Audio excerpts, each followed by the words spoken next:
Something happy is happening you don't want to miss.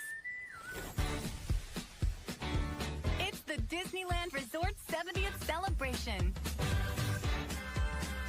And you're invited to this special event with new nighttime shows and limited time experiences. Celebrate happy with us at the happiest place on earth. Visit Disneyland.com/70 for more details.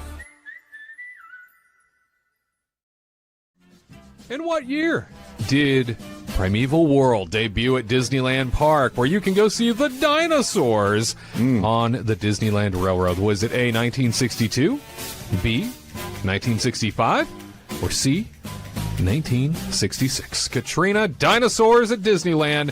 When did they arrive? Get a T-Rex in here. Have it roar at you. I don't know. Whoa. This is really hard. Why is it so hard? I don't know history. I don't even know how to read. Oh, I knew it. You just How show am I up and supposed to- smile. That's right. Oh, God, you get me. I like pictures. You do. That move. That move. And then books where I pull a little tab. Oh, yeah. And then things pop up. Pop-up books, yeah. Yeah. But I just call them books. You just call them books because you can't even read. You couldn't even read to know they were pop-up books, right? What was I thinking? I don't know. My mom's gonna be so embarrassed. She is. What an education, college and everything. Wow. Just get it on Pointless. Wow. by. Books? I just highlighted it for fun. That was my coloring. Stayed within the lines of those words. I don't even know why. Anyway. Wow. She's really getting herself. She's thinking now how it's all been a waste. And here she is. Okay. B. 1965, you say? Yeah, sounds good. Okay. So, Tyler, in what year did Primeval World debut at Disneyland Park? 1962, 1965, or 1966? I don't know, man. This is hard. Can you read it? Yeah, I can read it. Okay. Just making sure. At least one of you are capable of reading the family. I see. Glad I was like, glad she married you. I forgot about the joke that happened 2 seconds ago. Sorry, That's my right. bad. He has a bad memory. I can't read. And he doesn't even remember you can't read. So Listen, yeah, I forgot. It's been a rough what a day. couple. It's been a rough, Man, we've been married for like a year. Isn't that crazy? You sure have. Do you remember that? I didn't even know how to read my vows. So is it legal? I don't even know. What did you sign? I just scribbled when you told me to sign right here. Sign here. I was like, okay. Poor thing. No wonder I don't have money in my bank account. Tyler? Taking advantage. I think I'm gonna go. I literally have very little idea, and I think I'm gonna just say 1962 because it's different than the other ones. Because you put 65 and 66. Why is 62 so far away? Why is 62 by itself being sussy over in the corner? Very sussy. So I'm going A, 1962. I'll probably be wrong, but I'm trying to do like game show, like thought Tension. process right now. Okay, yeah. That's Maybe he purposely did A because last week I said that he was not going to choose the same letter, like the same one twice. Oh, you did say that. Yeah. Right. See, I can remember. I didn't remember that. Right. I don't remember that. That probably happened. Boy, let's go get that dino. Okay. Producer Tony, in what year did Primeval World debut at Disneyland Park? 1962, 65, or 66?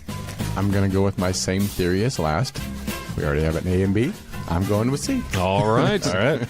Once again, one of you are correct. Oh my God.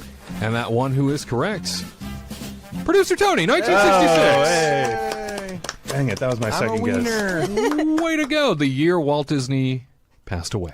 Oh, But he got to see his dinosaurs come to life. So, well, that's nice. yeah, a nice way to, I guess, say goodbye to your park is to build larger than life prehistoric creatures. That's right. Right? Yeah.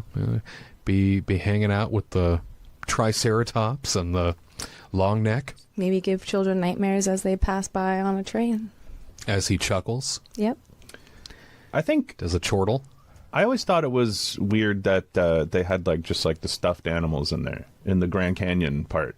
Right? You know, like as a kid, we would be like training down that track, and I would be looking out there like, what? They just have like taxidermy bobcats in there. Right. Like that's kind of It's weird. frightening. Yeah.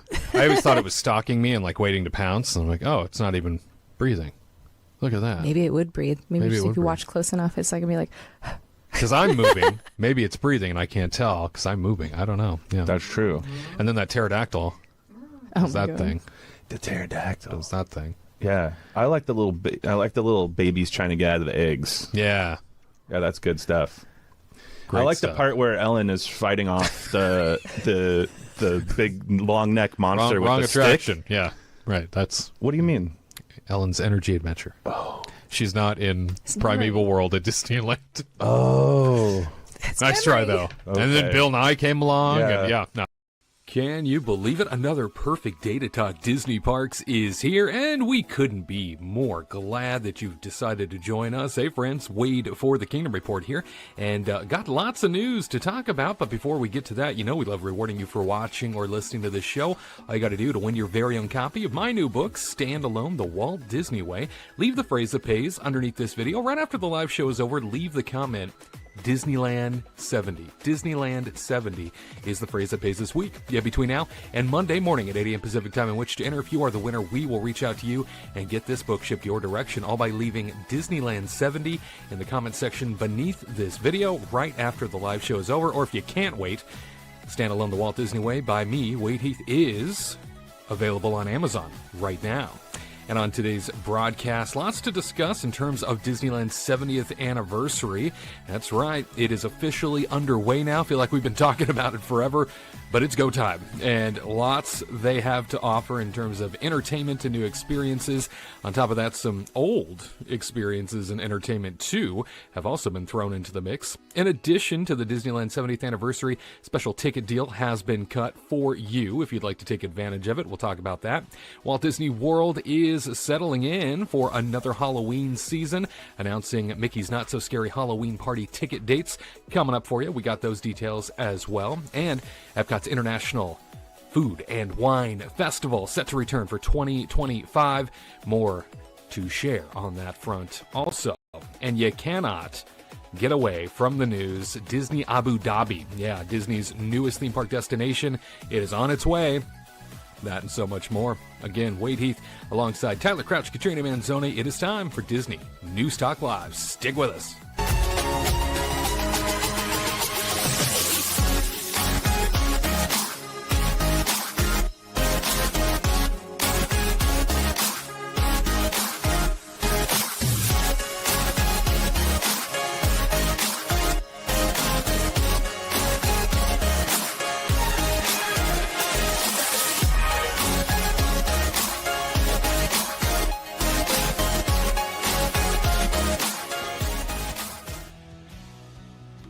Disney News Talk Live, your opinions, your Disney parks experiences. Hey everybody, it's Wade hanging out with you for another beautiful weekend. Disneyland 70 underway officially. What a weekend to kick things off in Southern California, as that 70th anniversary really does set the tone for about the next year and a half of Disney celebrations, that's for sure, as we've come to find that Disneyland typically throws its birthday for about a year and a half to 2 years, right? It goes on forever, it feels like, but the 70th kicking off officially this past week and on into this weekend as we get all the entertainment underway, both new and old. Lots to talk about on that front for sure. Already hearing a lot when it comes to the new World of Color happiness.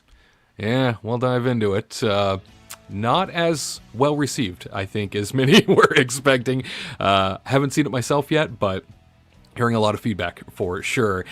Here this week, of course, right alongside me is the man they call the next CEO, potentially, of the Walt Disney Company. He's our theme park analyst. He's Tyler Crouch, and he's back. Hey, buddy.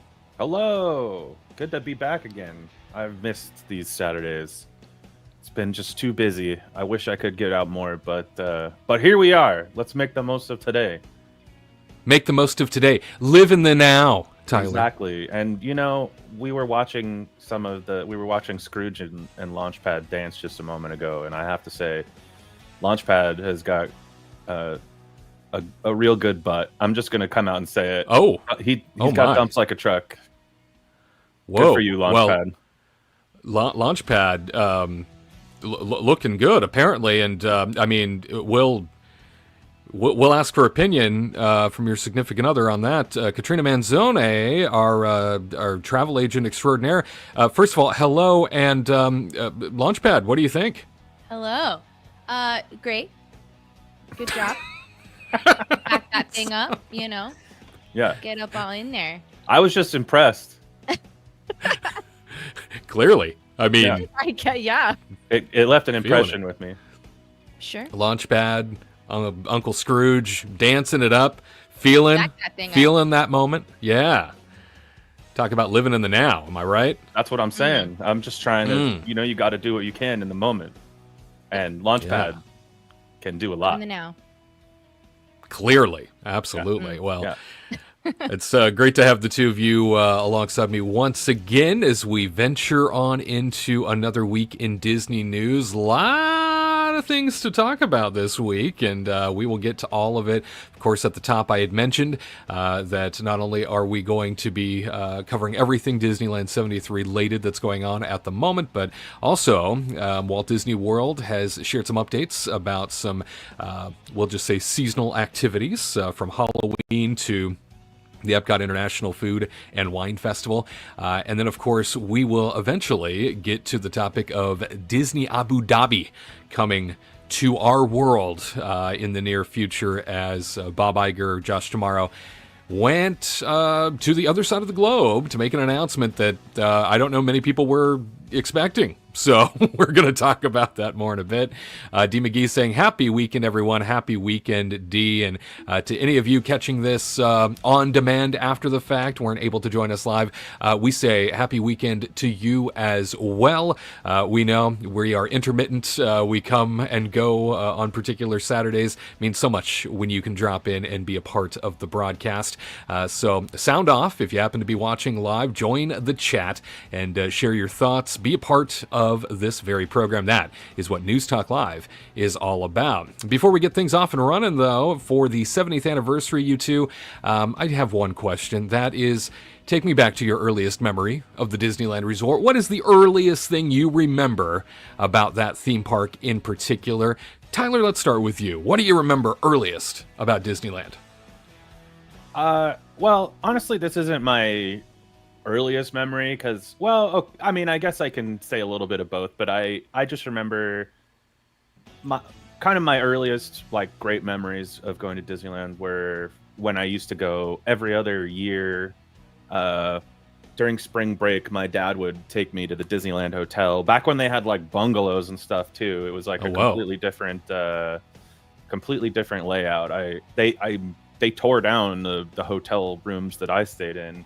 But, going there and being there for a few days and just being able to actually stay at Disneyland, which just seemed like such a amazing thing back when I was a child, just whoa, I'm actually staying here for the weekend, which, just those were just some of the best memories and probably, really solidified why I still care about theme parks in general, to be honest.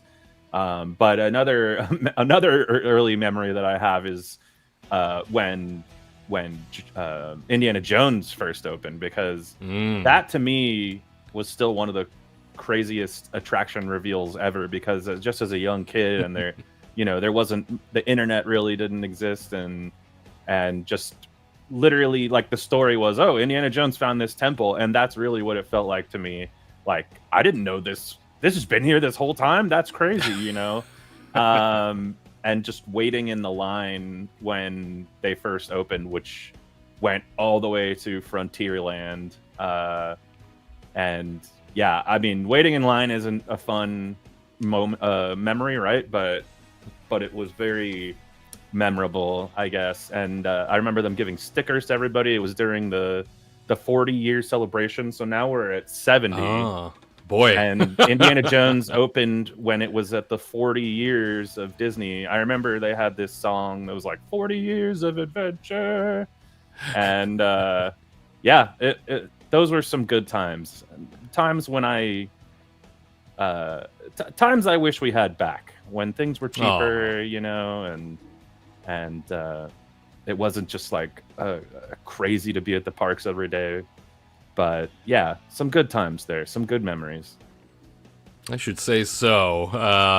40 years, man. That is wild to think. I happened to see a video this morning of the 40th anniversary, and I was just like, how is it 70? Like, I was there for the 60th. I was there for the 50th. I'm like, how old am I? You really start to think about age and longevity as they hit another milestone here. Katrina, Crazy. your earliest memory of Disneyland? Oh, man. Well, I do remember when I was a kid, I really loved Small World. Yes, I love Small World. And I remember being stuck on it.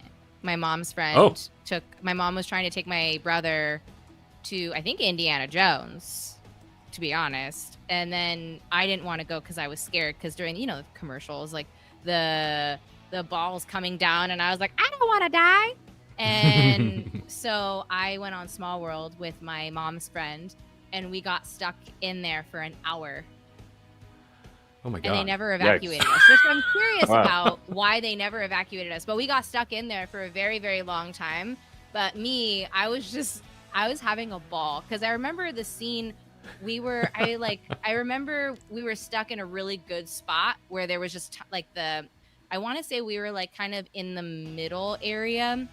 So there was just like a lot of things going on. I mean, if you were stuck by like the Canada area, I would be like, oh man, that sucks. But we were stuck in a good area where there was just like things going on that I could just like stare at and sing along. So she wanted to kill herself. I think she was about to commit suicide. I was gonna say, could you imagine? I was thinking the whole time, like, I don't think I could imagine hearing that song straight for over an hour at a time, just back to back. I think she honestly had to, like, as soon as we got out, my mom was there waiting for us, and I was like smiling and having a ball, and her friend was not in the mood and not very happy, and I think she had to excuse herself for a little bit to decompress. Now that I'm an adult, I was like, if I was stuck in there for an hour, I think and without a cell phone, because it was back in the day, you know what I mean? Yeah, it was right. In like early 90s, so there was no phone to bust out and check the news or Instagram or whatever. You were just there. I hope you brought a book. And and now just thinking about it, I was like, oh yeah, I would definitely like excuse myself to Trader Sam's or something if it existed at that point. Just to like be by myself for a second. Anyway, that was like my earliest memory. Oh my gosh. Well, nightmare for most, a treasure for you. That's for me. I had a ball that day. I think Goofy fed me fish sticks because I didn't want fish sticks. I just wanted chicken nuggies. And yeah, Goofy's like, no, try your brother's fish sticks. And I was like, all right. And then I tried it, and I was like, these are delicious. Oh. And I ate my brother's fish sticks. There you go. We traded. Very, very, very specific particulars there. It's amazing what's vivid to us, right, in recall. I know. I think that's weird. great. Yeah. I mean, yours? that's why, like one of the first things that popped in my head was just waiting in the extended line of Indiana Jones when I thought about this question, which I don't know, being there with my sister, who couldn't even walk. And there was no specific, like, big thing that happened, but for some reason that part is just stuck in my head. I don't know. Seared in your mind. Yeah. Yeah. What was that? What's your favorite memory, Wade? It's funny that we're referencing these like sort of obscure moments that really seem odd because my very earliest memory, I was 3 and I remember this. We went to Disneyland. We were there all day. I couldn't tell you what was going on all day. All I remember, my earliest memory of Disneyland was getting lost in the gigantic parking lot where California Adventure now sits. It was the middle of summer. It was so hot. And I just remember seeing cars for what felt like miles. And I was so over it and angry at the end of the day because I was like ready to pass out. I was a sweating little ham of a child, and I was freaking out because we couldn't find our car, and nobody was helping us. I remember that specifically. But yeah, 3 years old, my earliest memory of Disneyland was being miserable in the parking lot because we couldn't find the car to leave. So- Yeah, that's pretty funny. You know, come to think of it, that parking lot did used to be like the hottest thing in the world, I feel like. And, Surface of the sun. Yeah, exactly. And now they've changed it. Now Mickey and Friends is like the chilliest parking lot in the world. The wind just whips through that place. Exactly. Big breezes and very, very much a tunnel of wind. You know, at any stage. Absolutely. Well, I do recall my first happy memory of Disneyland was a few years later, and it was right after Toontown opened for the first time. And I was there with some extended family members. My cousin, I had three cousins with me. One of the cousins nearly died in the hotel pool, and I saved him. I remember that. He almost drowned. Hero. What can I say? I started early. And then one of my other cousins, she broke her ankle and Oh my gosh. had a blister pop. Where's the happy Goofy's part? she was in when Goofy's house was a bounce house in the beginning. Very few people remember that. It used to be a bounce house. She popped a blister, and I recall the nursing staff that showed up. They used to theme the medical staff in costumes. They don't do that anymore. They haven't done that for a really long time. Yeah. And they came out looking like cartoon doctors with the giant light things on their foreheads and oversized white coats. And I remember thinking this feels like a cartoon. This doesn't feel real.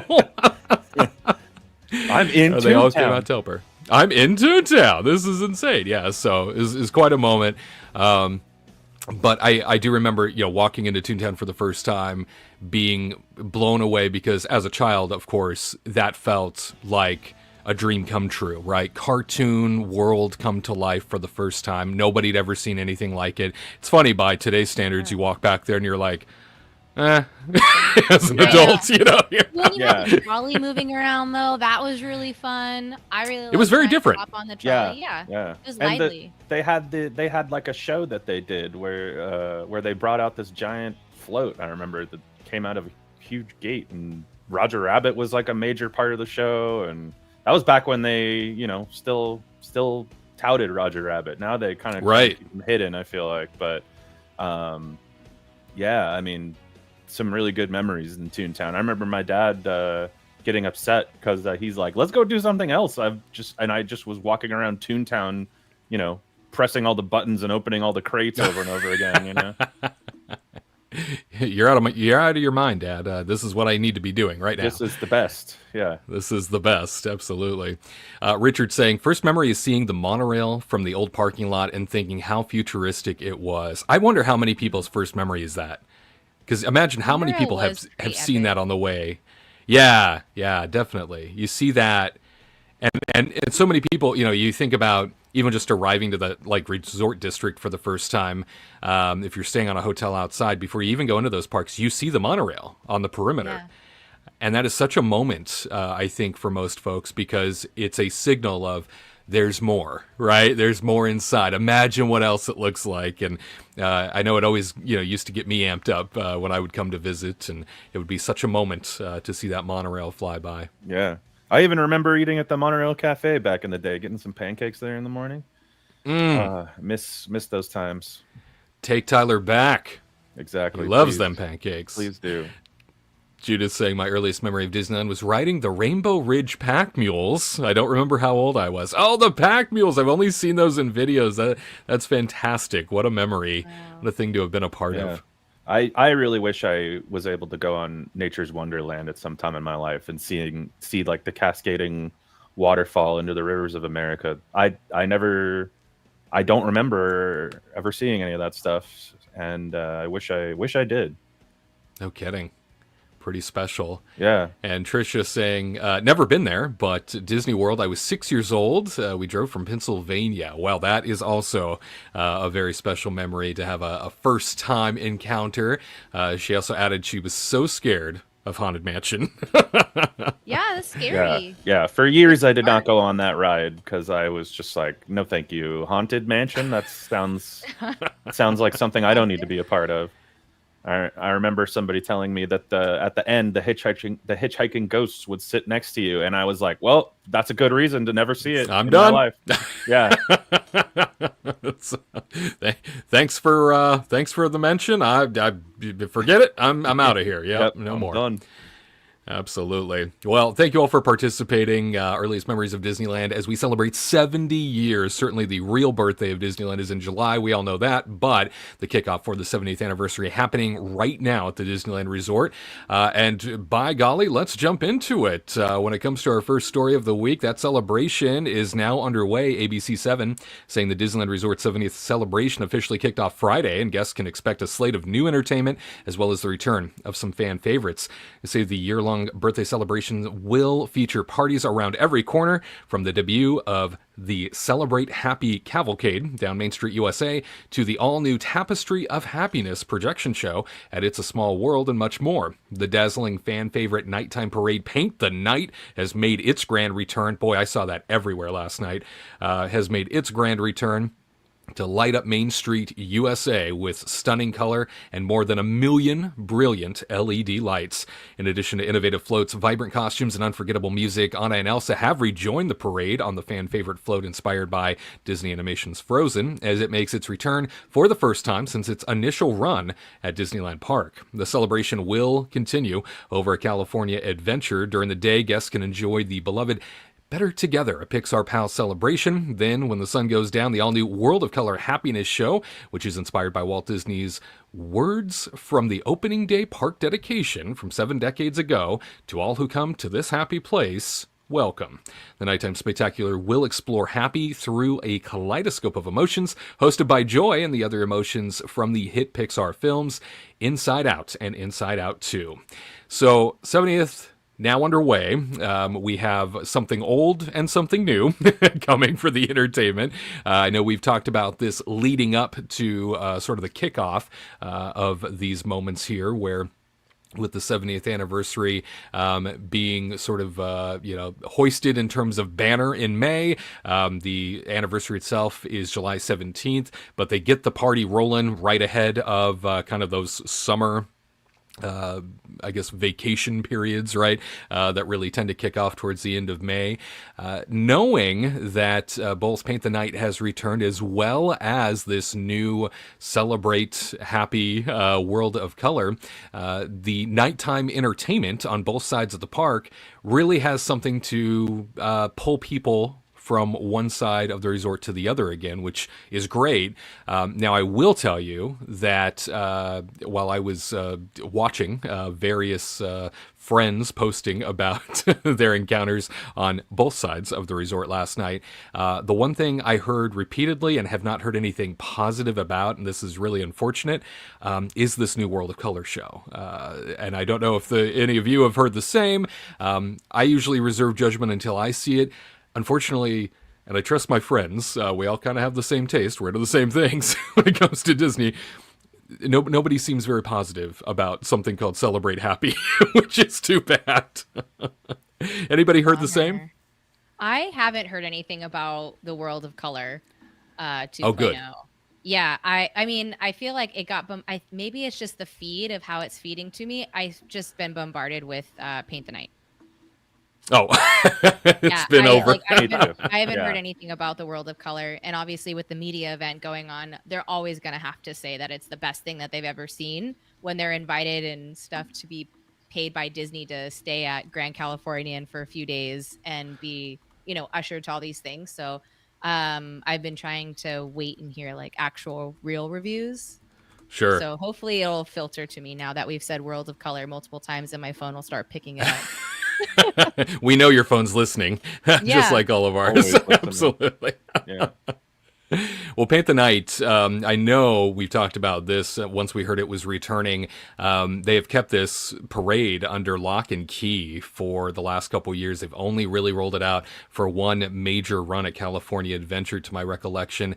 They know what they have is gold in this Paint the Night concept, clearly, because people are still turning out to see this sort of, I guess, 60th anniversary original, I guess we could call it, right? It was really a diamond of the 60th anniversary, and they've been very careful about how they utilize it ever since. You know, this is one of those things where I know there's been real sort of critical notes towards Disney when it comes to the idea of like, oh, you're just bringing back an old parade. Shouldn't the 70th have, you know, its own sort of original entertainment? But I think if you keep something special enough, it's still special. I feel like Paint the Night is still special. Oh, yeah. Yeah, definitely people are very excited to see it. And it is crazy to think that it has been about 10 years since this parade first debuted. But there is something really fun about it. I mean, I think it goes a long way to have a great soundtrack, and the costumes are all fantastic, and the floats are all, you know, just exciting to see. They're all pretty amazing in their own way, and yeah, it just keeps trucking. I mean, think about how long the Main Street Electrical Parade has been a thing for too. I'm assuming Paint the Night will continue to come back in some capacity, probably for the rest of our lives. I mean, why change something that is already making so many people so happy? So. That's true. I And don't know along- if this is true. Oh, sorry. Go ahead. No, Tony. yeah, you go ahead.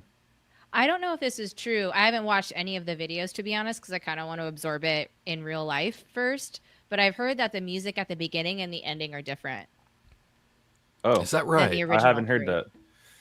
that. You I know, don't know yet, so don't trust me. I went to my subscription page on YouTube, and literally like 12 videos in a row were all Paint the Night, and I did not click on any of them. I was like, oh, I've already seen Paint the Night, but now I'm curious to go and check it out and see if I do notice a difference.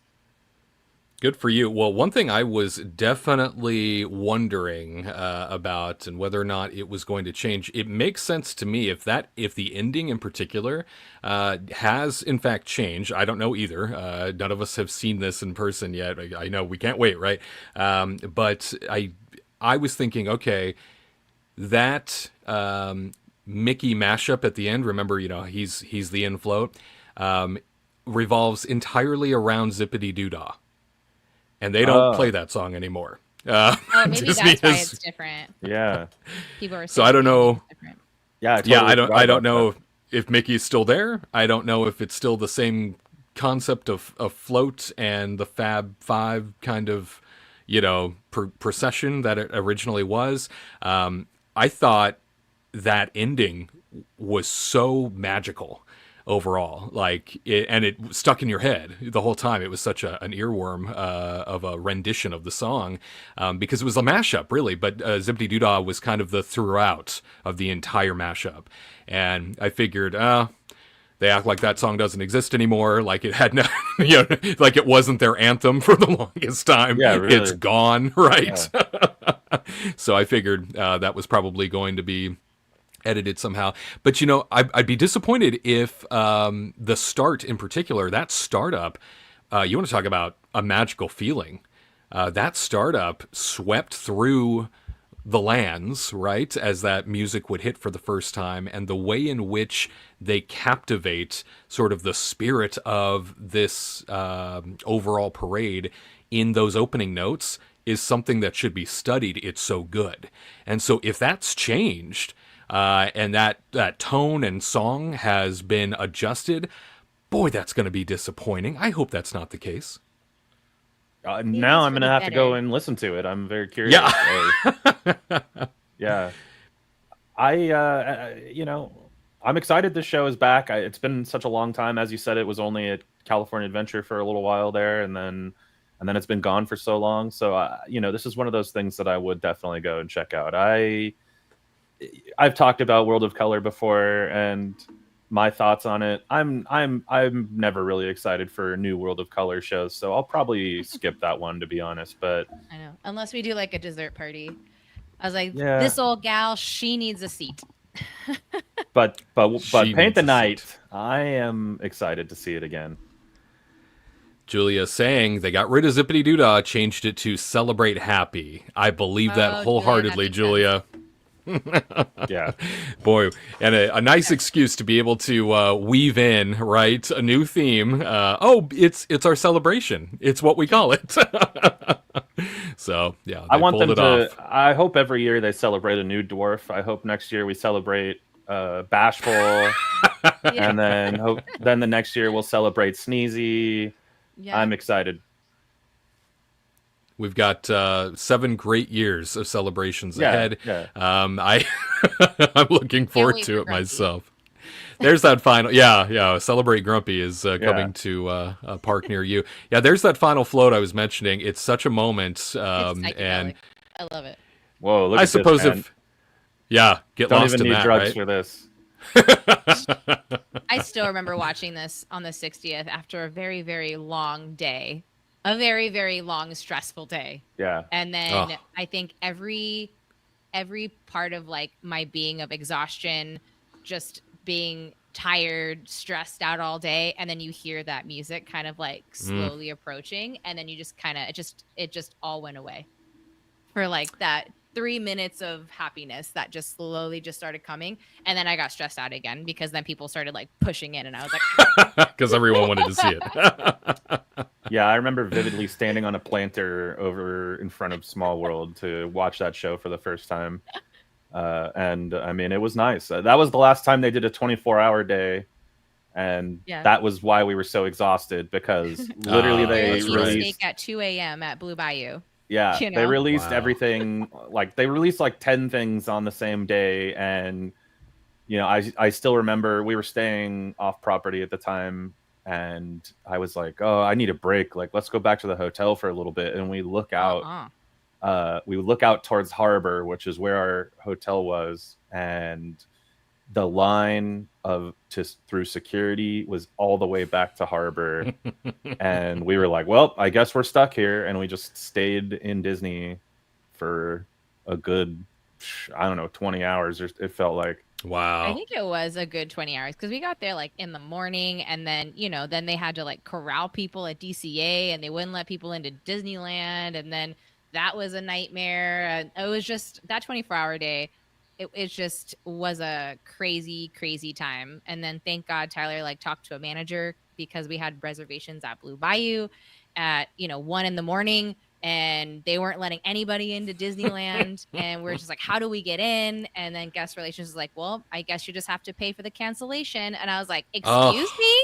And then Tyler's like, no. And so he found a manager, and then the manager got us into like a media side to get into Disneyland. That place was empty. And and then we like got on Twitter being like, this place has nobody. And it was around like what, 11:30 or something like that. And so we were there for about an hour and a half before our reservation, just running around empty Disneyland. I think they closed it because the cast members just needed a break, and so they can like restock or something. I think they were afraid of a potential wave of people running each other over, because California Adventure was swamped. There was so many people there. It was probably the most crowded I've ever seen that park. But then Disneyland itself was just completely empty because they weren't letting anybody in. And the only thing I could think of is that they were just afraid that everybody would just murder each other trying to get over to Disneyland. They started to murder people, though. I mean, people started murdering other people. Like fights were breaking out. Like we were sitting at Blue Bayou, slowly falling asleep, and and my friends were like texting me, being like, "Okay, we're in the front. They finally got us out of DCA. We're now in a corral to get into Disneyland. There's fights breaking out. People are getting really upset because they're kind of just pushing people either way." And I was like, "Oh my God, this sounds horrible." As I'm like trying to like eat a piece of food. I'm like, I'm so tired. I can't chew. I think as soon as people started coming in at around like what, 2:30 or something, we left. That was us to go to bed. We like walked to the hotel and slept for like what, 4 hours, woke up and then headed back. Those 24-hour days are no joke. I'm glad that they wild. don't do them anymore because it is a wreck on the infrastructure of the resort. It is a wreck on the operations in general. It is a wreck on the personnel. It is just nightmarish, and they have such a hard time juggling it because there's really nowhere to go, right? Everybody's in one central spot between both parks. Now, in a place like Disney World, where your theme parks are miles from each other and everything's got, Yeah, it wouldn't be that even bad. more mega space, probably a little bit easier to manage crowds like that. But yeah, when it's all centralized, I get it. And 60th, I was there. Still working for the Mouse at the time. I was a part of the opening ceremonies. I think it was like 5 a.m. or something like that when they had first 5 or 6 in the morning when they first opened the gates for the 24-hour day. And I was a part, I think I'm in several videos, in fact, of like official videos with my Mickey hands high-fiving and dancing with people and having a great time. And now here we are, 10 years later. That's crazy. You're Doesn't telling feel me. like it. It No. does not. Feels like that 60th Diamond anniversary was just yesterday. Well, if you want to go to the 70th, you might be in luck. We've got a ticket deal to share with you here. CNN reports Disneyland celebrating its 70th anniversary. It started May 16th, and the resort is offering a special ticket pricing through August 14th. So take advantage of it this summer. They say adults can enter one of the resort's 2 theme parks for $100 or $120 per day, depending on the package. A 3-day adult ticket package is available for $360, allowing guests to visit any 3 days between May 16th and August 14th. The visits do not have to be consecutive and include holidays and weekends. Park reservations are required, and park hopping, the ability to visit both Disneyland and California Adventure on the same day, can be added for an additional $90 per package. The pricing is what Disneyland was charging for a 3-day ticket in late 2022. 2 price hikes later, that type of ticket now regularly costs $415 if purchased with without a discount, rather. A 4-day adult anniversary ticket also is a part of a deal that is available for $400 in total, with the same advantage of visiting on 4 separate days anytime until August 14th.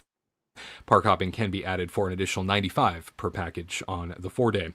Even though these tickets can be used on holidays and weekends, those dates can quickly fill up in Disneyland's reservation systems.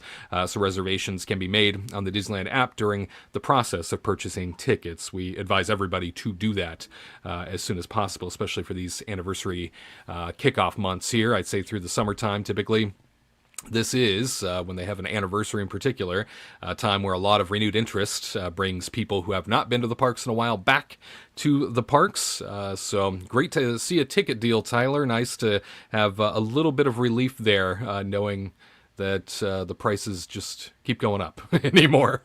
Yeah, I mean, well, it makes me sad personally because I mean, these are good deals, especially the 4-day for $400 is a pretty sweet deal. I feel like at this time, because I mean, you're not going to find a day at Disney that's only going to be $100, but it makes me sad because I don't get to take advantage of it. I already have my annual pass or my magic key, and and I won't, gain anything from this. I just wish that the prices in the parks were lower for the food and the drinks and the merchandise. And man, we've seen some crazy merchandise too recently that's just been so bad and it costs so much, and it's just it's crazy how these things just keep going up. But I mean, $5 for a Spirit jersey? Come on now.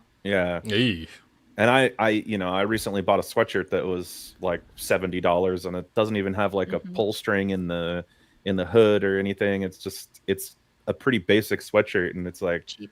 crazy how much these things cost. But this is a good package for anybody who doesn't have a magic key and wants to come and check out Disneyland during the 70th and celebrate one of our favorite dwarfs. Go happy go. That's Yeah. right.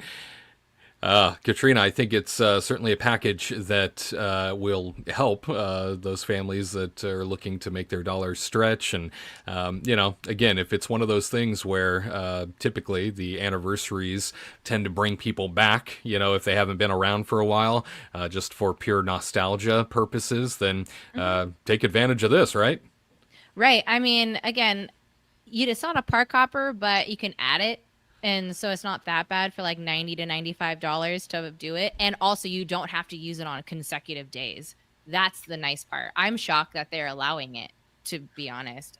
Weekends and holidays. Like you would think with this type of ticket, they would be like, oh, there's tons of blockouts, like you can't do this, and it has to be within 15 or 14 days of the first time you go to the park, or, all of these like little caveats. But they're actually really nice. It's just kind of based off of reservations.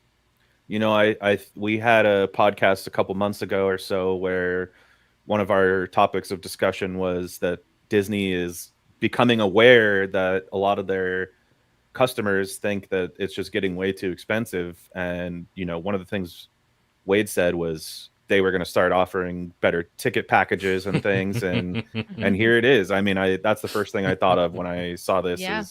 Is like, oh yeah, Wade, you nailed it, because as we were talking about before, it's really hard to lower the pricing on the food and the drinks and things like that once you've raised it so much.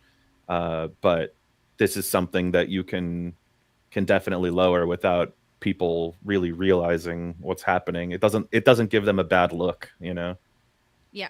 Right. They'll never reverse the prices. They'll only discount it to death. That's the rule. Right. Like you can't reverse the prices because you've now baked that into your expectations as a business.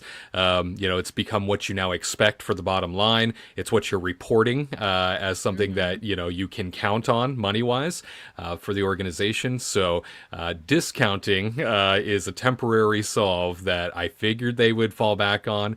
And boy, have they. So excellent point, Tyler. You're absolutely right. Yeah, I just wish that this was something I could take advantage of. I know. If only they just actually price their hotels the way they should be priced and not, force people to pay astronomical prices for old hotels like Disneyland. Now, something the story did go on to say I hadn't mentioned yet, they are discounting the hotels for the summer. So 30% off. We'll see. I mean, it's like Tuesday through Thursday. You know what I mean? Right. Like 2 days, and then they're going to be like, oh, those are only for like the 2 rooms that we had on discount. And they already marked up the hotels so high anyway that with the 30%, that's what they should originally be priced at. Right. With an additional 30%. It's funny. Like we stay at Grandestino all the time when we go out to Florida. And back when that hotel first opened, I wasn't getting any type of discounts on the rooms or anything. And the price that I was paying then is the same for when I get they'll be like, oh, you get a 40% discount because you're a pass holder. And I look at the prices and I'm like, it's like more than it was when I was getting no discount. So it's just, up to 40%. Yeah. Up to 40%. Sure. But I mean, they're fake sales is what my point is. Yeah. Like they really are, unfortunately, because if you look back just a couple of years ago, I guarantee the prices were pretty much the same even without a sale. So but doesn't it make you feel special? It makes me feel like a chump sometimes because I'm just like frankly, we haven't been to Disneyland in a little while, and part of the reason for me is it's getting harder and harder to justify just how expensive everything is, and that's why they make it, a $360 for 3 daes compared to $400 for 4 days. So the last day is only you add an extra day and it's only $40 extra. But what you don't think about at the time is you're going to be giving them way more money on that. When you're there for that 4th day, they're going to be earning so much more off of you just from the things you're going to be paying for there. So that's true. That's why they do that, because they can give you $40 for a day basically, but they just realize they're going to make it up in merchandise and food and drinks. So Yeah. New events mean new menus, mean new secret price hikes. yes. That's the truth. Well, you have a new cavalcade to look forward to. Duffy. Look how happy Duffy is. Yay! And everybody's like, "Who's that? I know. What's that bear? What's the bear? What's that bear doing? I didn't know there was a girl bear." Yeah. Duffy's counterpart, Shelly May. Yes, Shelly May. Yes. That's I'm cute. I'm glad they didn't call her Duffette or something. Oh my gosh. I'm down with that. Duffette. Pretty soon they're Looks gonna like have a very Duffman from The Simpsons there too. Duffman. Yeah, Yeah. well, it's all the same company now, isn't it? Oh, that's true. Yeah. bring it on. Very vibrant looking cavalcade. Looks like some fun there. So glad they So sprinkled that in. happy. Yeah. I'm so happy. Look And at that. I'm glad they're including Max in more and more stuff too, because I think they're finally realizing in the past like 4 or 5 years that like, oh, people really like this Goofy movie thing, right? Yeah. I mean, They it sure took do. it took them so long to capitalize on Goofy movie, but here we are in 2025, the 70th year of our Lord and Savior Disneyland,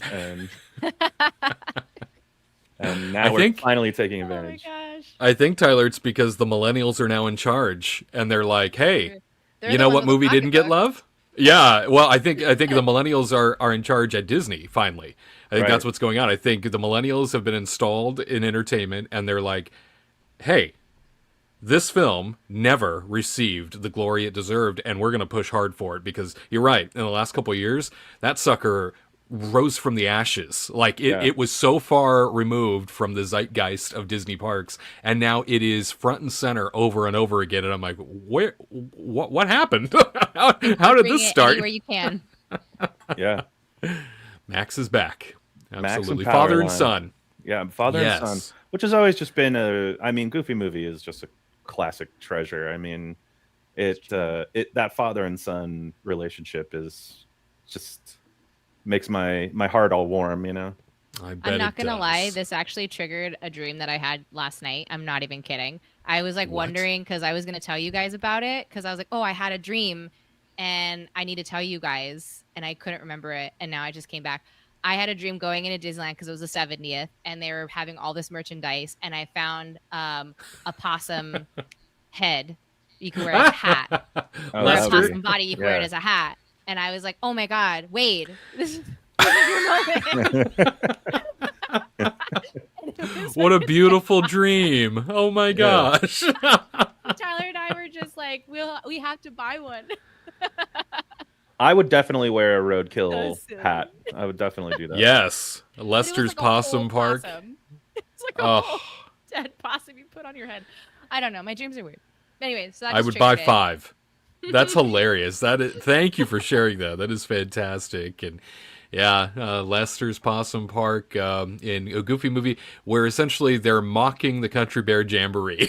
It's so good. It's Yeah. one of my all-time favorite gags in any Disney film. It is masterfully put together in a Goofy movie. The worst Chuck E. It's a Cheese you've must-see. ever been to.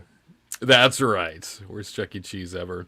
Well, in addition to new cavalcades, new nighttime entertainment, all kinds of new offerings and ticket deals for the 70th anniversary, we also have a new album. Oh my goodness, the Joe Bros are back in Disney's good graces. Variety reports the Jonas Brothers and Boyz II Men are among the artists that will be featured on Music from Disneyland Resort's 70th celebration.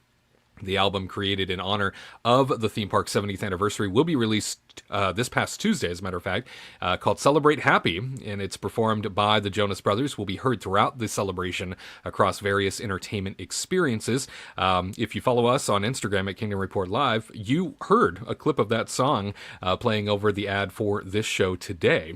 So that is the soundtrack that is playing over the link that will lead you to the show today. The album also includes music offerings from the new World of Color Happiness show, featuring classic Disney songs and iconic favorites. Boyz II Men will feature in a rendition of Rainbow Connection. Fitz, frontman for Fitz and the Tantrums, also performs a new song titled Makes Me Wanna Move. Scott Hoeing from Pentatonics performs his new song titled Great Rainbow. All things you can pick up right now on the new 70th Celebration album. You see the list of songs there. I have to say, it's one of these other things that's reminding me of my own mortality and age. It's like, I remember when the Jonas Brothers were Disney darlings as children, and they split up, became solo stars. Well, some of them became solo stars on their own, some bigger than others, right? They've returned to each other, and now they're back in the Disney ether as being supportive of a celebration. Hilarious paycheck. when I think back on that age. Yeah. No, that paycheck makes a difference for sure. Bruh. Yeah, I've never heard of. I mean, I've heard of Pentatonics, so I guess I just didn't know who Scott Hoying was, but I've never heard of any of these people except for Jonas Brothers and Boyz II Men. Yeah. I guess I should listen to some of this because I'm very curious. I sought it when it came out because I had to hear it, right? I was like, Boyz II Men doing Rainbow Connection sounds pretty awesome, pretty epic. Yeah. And I was very upset.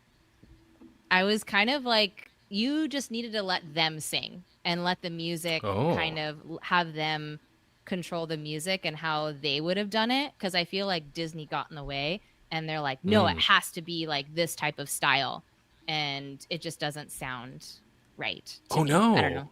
Oh, that's I didn't too bad. connect to any of these songs, to be honest. I listened to the whole thing and I was like, Surface Pressure, that's like one of my favorite songs, I love it. And I was like, it's fine, it's okay, leave it to the original. I don't know, I leave it to the original, They just That's a added an shame. unnecessary Disney flourish. I don't know. Huh. I need to listen to Celebrate Happy again. That one was like, I'm on the fence. You're on the fence. I love the Jonas Brothers. I'm happy that they're back together, best friends for life. I just need to listen to it again because I was like, I'm not feeling it. Had a good beat to me. I'm a Debbie Downer today. That's a shame. Yeah, had a good beat to me. I know Pentatonics typically, even if it is just, frontman, the Pentatonics typically has hit after hit. Fitz and the Tantrums has become more prevalent over the last couple years, and I certainly am a fan of Fitz and the Tantrums. I threw a Fitz when I heard several songs. And a Tantrum. I haven't heard the Eye to Eye cover, so interested in that because that's a great song. So also from a Goofy movie, so I'll have to check that out. But thank you for the recap. I didn't know if anyone had heard any of the songs yet, other than what we'd thrown up on social media. So I have to make my way through this list myself and take a listen. But certainly a lot of iconic titles here. So if you botch it, you botch it. These are original pieces of gold is what they are. These songs. Yeah. So it's true. That's too bad if it doesn't end up measuring up the way that it should. Well, we're going to talk about Disney World here in a second, but before we get to that, I thought with Disneyland's 70th anniversary and things sort of, taking off this weekend really for what will be another year and a half long celebration, I figured it was important to touch on a little bit of history, important to touch on a little bit of what Walt Disney himself was a part of from day one, and that is the firehouse above Main Street's Town Square. That firehouse, as many people have come to know, and maybe you don't, so we'll enlighten you, happens to be where Walt Disney spent many a days in his own private apartment. Here now is Walt Disney's late daughter, Diane Disney Miller, showcasing Walt Disney's personal apartment above the firehouse, still there to this day. To all who come to this happy place, welcome. Disneyland is your land. Disneyland is dedicated to the ideals, the dreams, and the hard facts that have created America, with the hope that it will be a source of joy and inspiration to all the world. Not everybody may know that my father had a little apartment. My parents spent much time at it. It was right over the firehouse on Main Street in Disneyland. Disneyland was being built while Dad was in the middle of a production on Lady and the Tramp. He'd spend the morning in the studio, then out in Anaheim in the afternoons and back. It's a long drive. I think he always envisioned he'd have to be there, and he'd want to be there. Mother and Dad loved the Victorian period. It was the period that they grew up in, but our home was not of that style. This was their little Victorian masterpiece. Emil Curry, very talented set decorator, decorated the apartment with things that they had and things that he also found.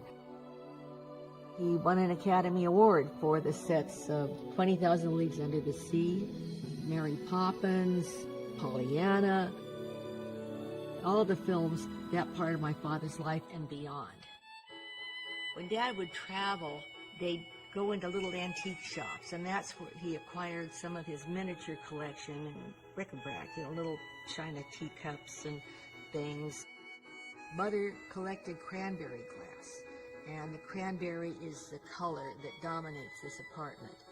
It was this little microcosm of the Victorian world in cranberry red. It's gorgeous. One of those heartfelt videos, again, the late Diane Disney Miller, who has since passed on, reflecting on the beautiful apartment above the firehouse there in Town Square at Disneyland. Have either of you ever had the opportunity to take a peek at the firehouse yourself? Negative. No, we haven't been able fun. to go. That's too bad. It is a religious experience for anybody that is a Disney fan for sure. You feel him there in that apartment above the firehouse. You absolutely recognize that Disney has tried to maintain that apartment as much as possible to keep it the same way it has been for ever. As long as Walt had been around. And ever since, they have gone to great lengths to make sure that the firehouse and the apartment above it there on Main Street, USA, and sort of overlooking Town Square was set up in a way where, it will always have hallmarks of Walt. It will always have a piece of him in it, and you will feel him there when you walk in. A lot of the same cutlery from the era of Walt Disney, a lot of the same kitchen equipment from the era of Walt Disney. They've managed to maintain the furniture. A lot of times it's not for use. If you happen to be up there for any sort of special tour, they actually sanction off many of the spaces so that you can't sit on those areas because they want to preserve it as much as possible. And then, of course, there's a private patio that is just off the side of the apartment itself that looks out onto Town Square. It sits just above the restrooms, in fact, between City Hall and the firehouse itself. And it was a place where Walt could go and be a part of his park while still being sort of removed from the chaos and hustle and bustle of the crowds coming in and out. And he could see everybody as they entered from that window and from that patio, and certainly it is hallowed ground for anybody who's ever had the opportunity to go up there. I, in my Disney career, had numerous opportunities to visit that location, saw plenty of wonderful artifacts that are maintained in that location to this day. Took many of our cast members that I knew had, a heart for what the magic is at Disney, and would take them up there to sort of connect them to the Walt Disney story, because it's so important that we don't lose sight of exactly who that man was and what he brought to the world, and a piece of him still lives in that apartment to this day. That's cool. That's beautiful. It was special. Yeah, I will always cherish being able to have spent so much time up there. And I think maybe I've mentioned it to you before. I had a peer of mine in management who used to be a part of the guest relations team that would care for the apartment. And he was up there one time preparing it for executives that were coming to visit. I like to share this story every once in a while when it's relevant. He was up there preparing the apartment when executives were going to come. They were going to use that area for a meeting. And so those executives were on their way, and he was up there. He said he was vacuuming, and he noticed that the tissue box, and it was like a plastic tissue box above the sink in the bathroom, was in the sink when he walked by, and he thought, well, that's weird. So he picked it up, and he put that tissue box back up on the ledge where it belonged. And he went out onto the patio, started moving the furniture around on the patio, came back, noticed that tissue box was back in the sink again. And he thought, I could have swore I just put that back on the ledge above the sink. What on earth? He comes back over, he puts it back up on the ledge, and he stands there for a second, and he's staring at it because he thought maybe the ledge is, coming undone from the wall. Maybe it's leaning, and it keeps sliding off. So he's watching, nothing happens, and he thought, all right. So he went back into the living room, finished up vacuuming, went to go put the vacuum away, turned the corner, and saw that this tissue box is back in the sink again. Spooky. Yeah, and so he grabbed the tissue box, put it back up on the ledge. He said he stood there for what felt like an eternity. He said it was probably a minute and a half, 2 minutes. Nothing happened. And he said he walked out of the bathroom, stood at an angle outside where the patio door is so you could see into the bathroom from that angle. And he said as he stood there outside looking into the bathroom, he watched as that tissue box slowly started to adjust from one side to another. Little tiny inches, little tiny spaces, this tissue box started to move forward and then finally slid back off and into the sink. And he walked back in and he said, I couldn't believe what I was seeing. He grabbed the tissue box and he said out loud, this is what he told me. He said, I said out loud, Mr. or Mrs. Disney, you have guests coming over and they expect things to be in order. So we're just going to leave this right here on this ledge. You can move it afterwards, but the guests sort of expect it to be there. So if you wouldn't mind, we're going to leave it there. And he said the tissue box didn't move again. So take what you will out of that. But he and I had a discussion that led to him revealing that to me one night when we were really talking about Walt's overall presence, right? Just how it was felt when he was alive, how it was felt after he was gone, and why Disneyland still to this day feels like such a special place. And that's because you still feel Walt there to a certain degree.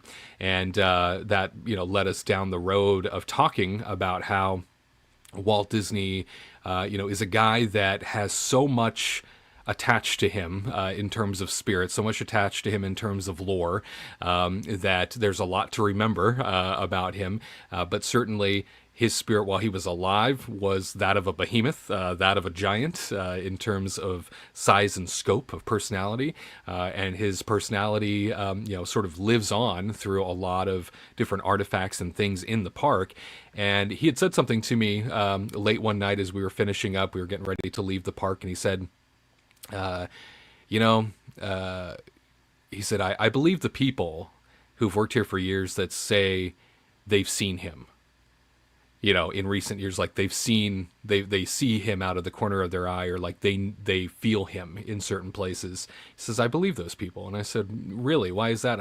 Because I brought up the point. I said, he spent more of his life at the studios, right? At the Walt Disney Studios, creating, producing. He spent more time at the studios than he ever did at Disneyland, just by comparison. And I said, wouldn't if he was haunting something, right? If he was, in fact, haunting an area, why wouldn't he be at the studios? Why wouldn't he be at his office, right? Why wouldn't he be there? And he looked dead at me. I'll never forget this moment. I mean, it kind of gave me chills. He looked dead into my eyes and he said, are you kidding me? He said, there wasn't any love there. And he said his heart, his love was in this place. His love was in what he built right here.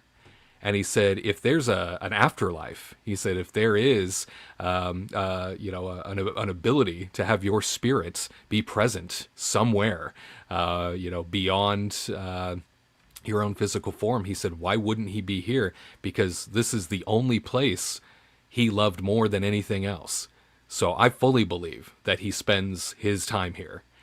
And I thought, oh, I guess you're right. I mean, that is true. He poured everything into Disneyland Park when you think about it. And you're right, that love, that passion, it sits there at Disneyland and in all sort of the different aspects of the theme park. And that love for the Victorian era, is seen here in sort of the Plaza Inn, as Diane Disney's daughter was saying about Main Street in general and the apartments. And, he carried that over into a lot of different things. And I'll say, you two, when it comes to the Victorian era, nobody does that style better than Disney in recreation.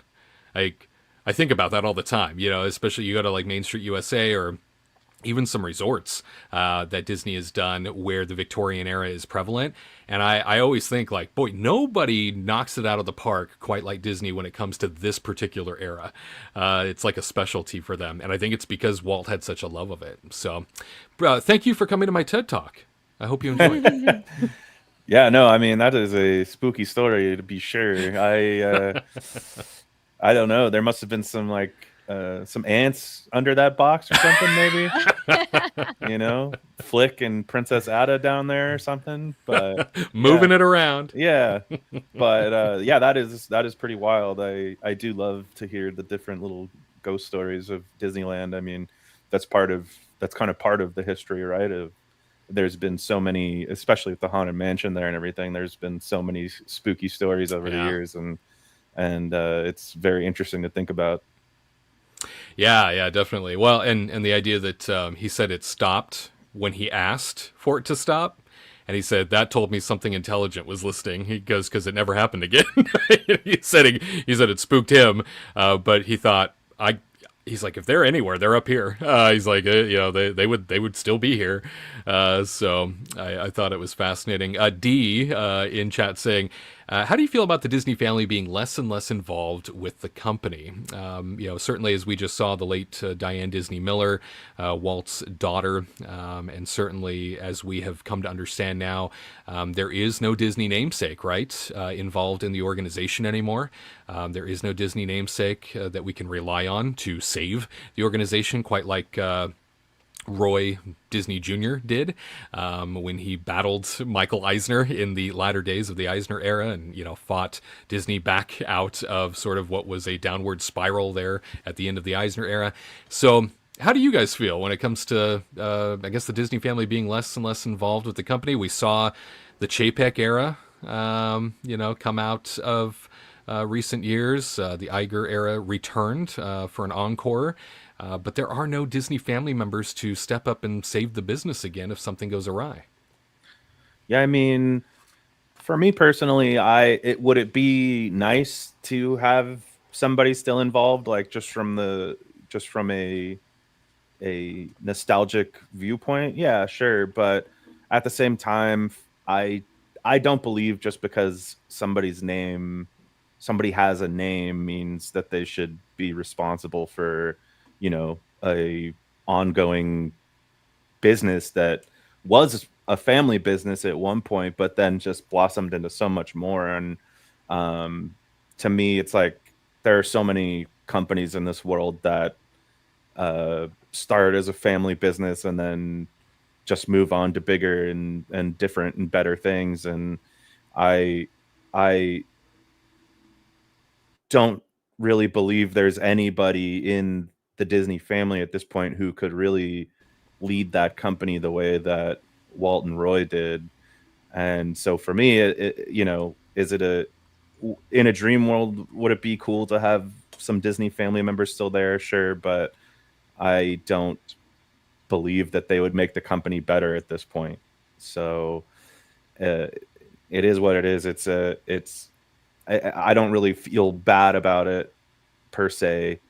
But yeah, I mean, the company just has to keep on growing, especially because it's publicly traded and everything. It just doesn't make sense, I think, just because you have a name to be an integral part of a company. What do you mean? Abigail Disney wouldn't be a good CEO? I don't believe so, personally. Firebrand.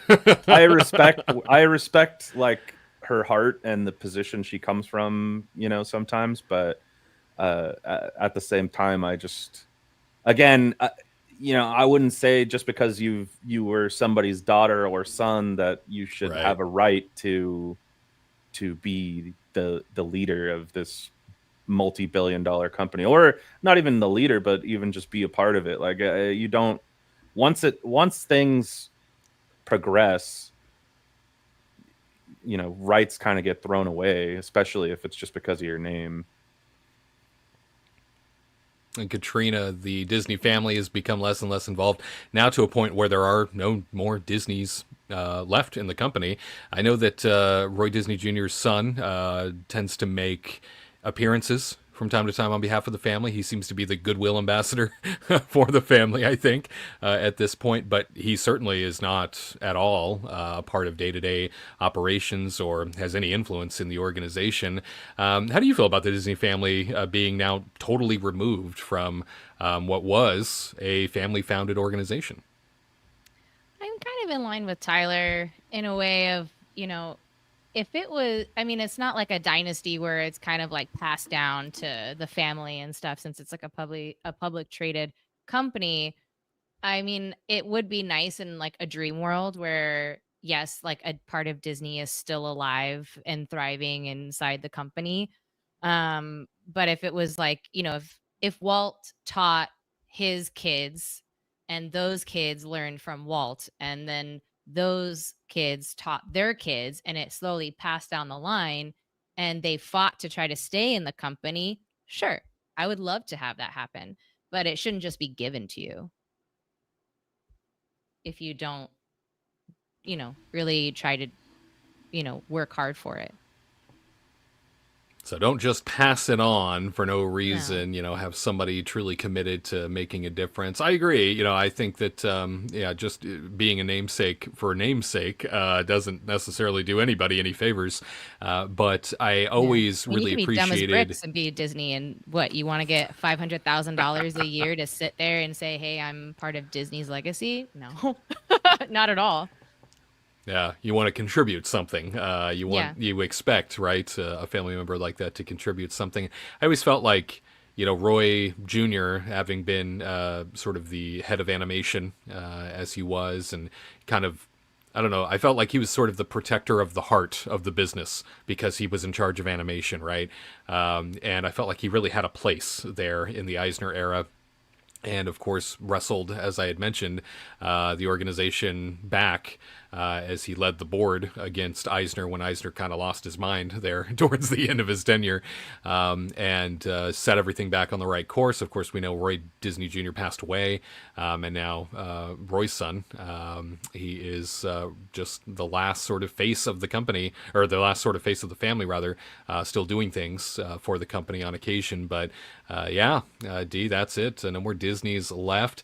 I would like a ferocious Disney namesake that helps to spearhead the business and keeps the business special, right? Keeps the organization close to what it needs to be, and that is leading with heart, leading with storytelling, leading with the magic.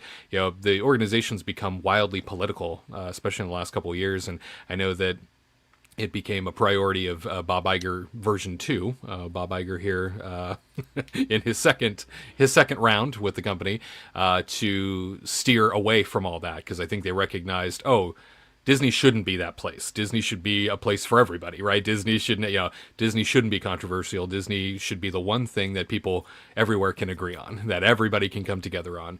And that's really where I felt like Disney held sort of space for the longest time.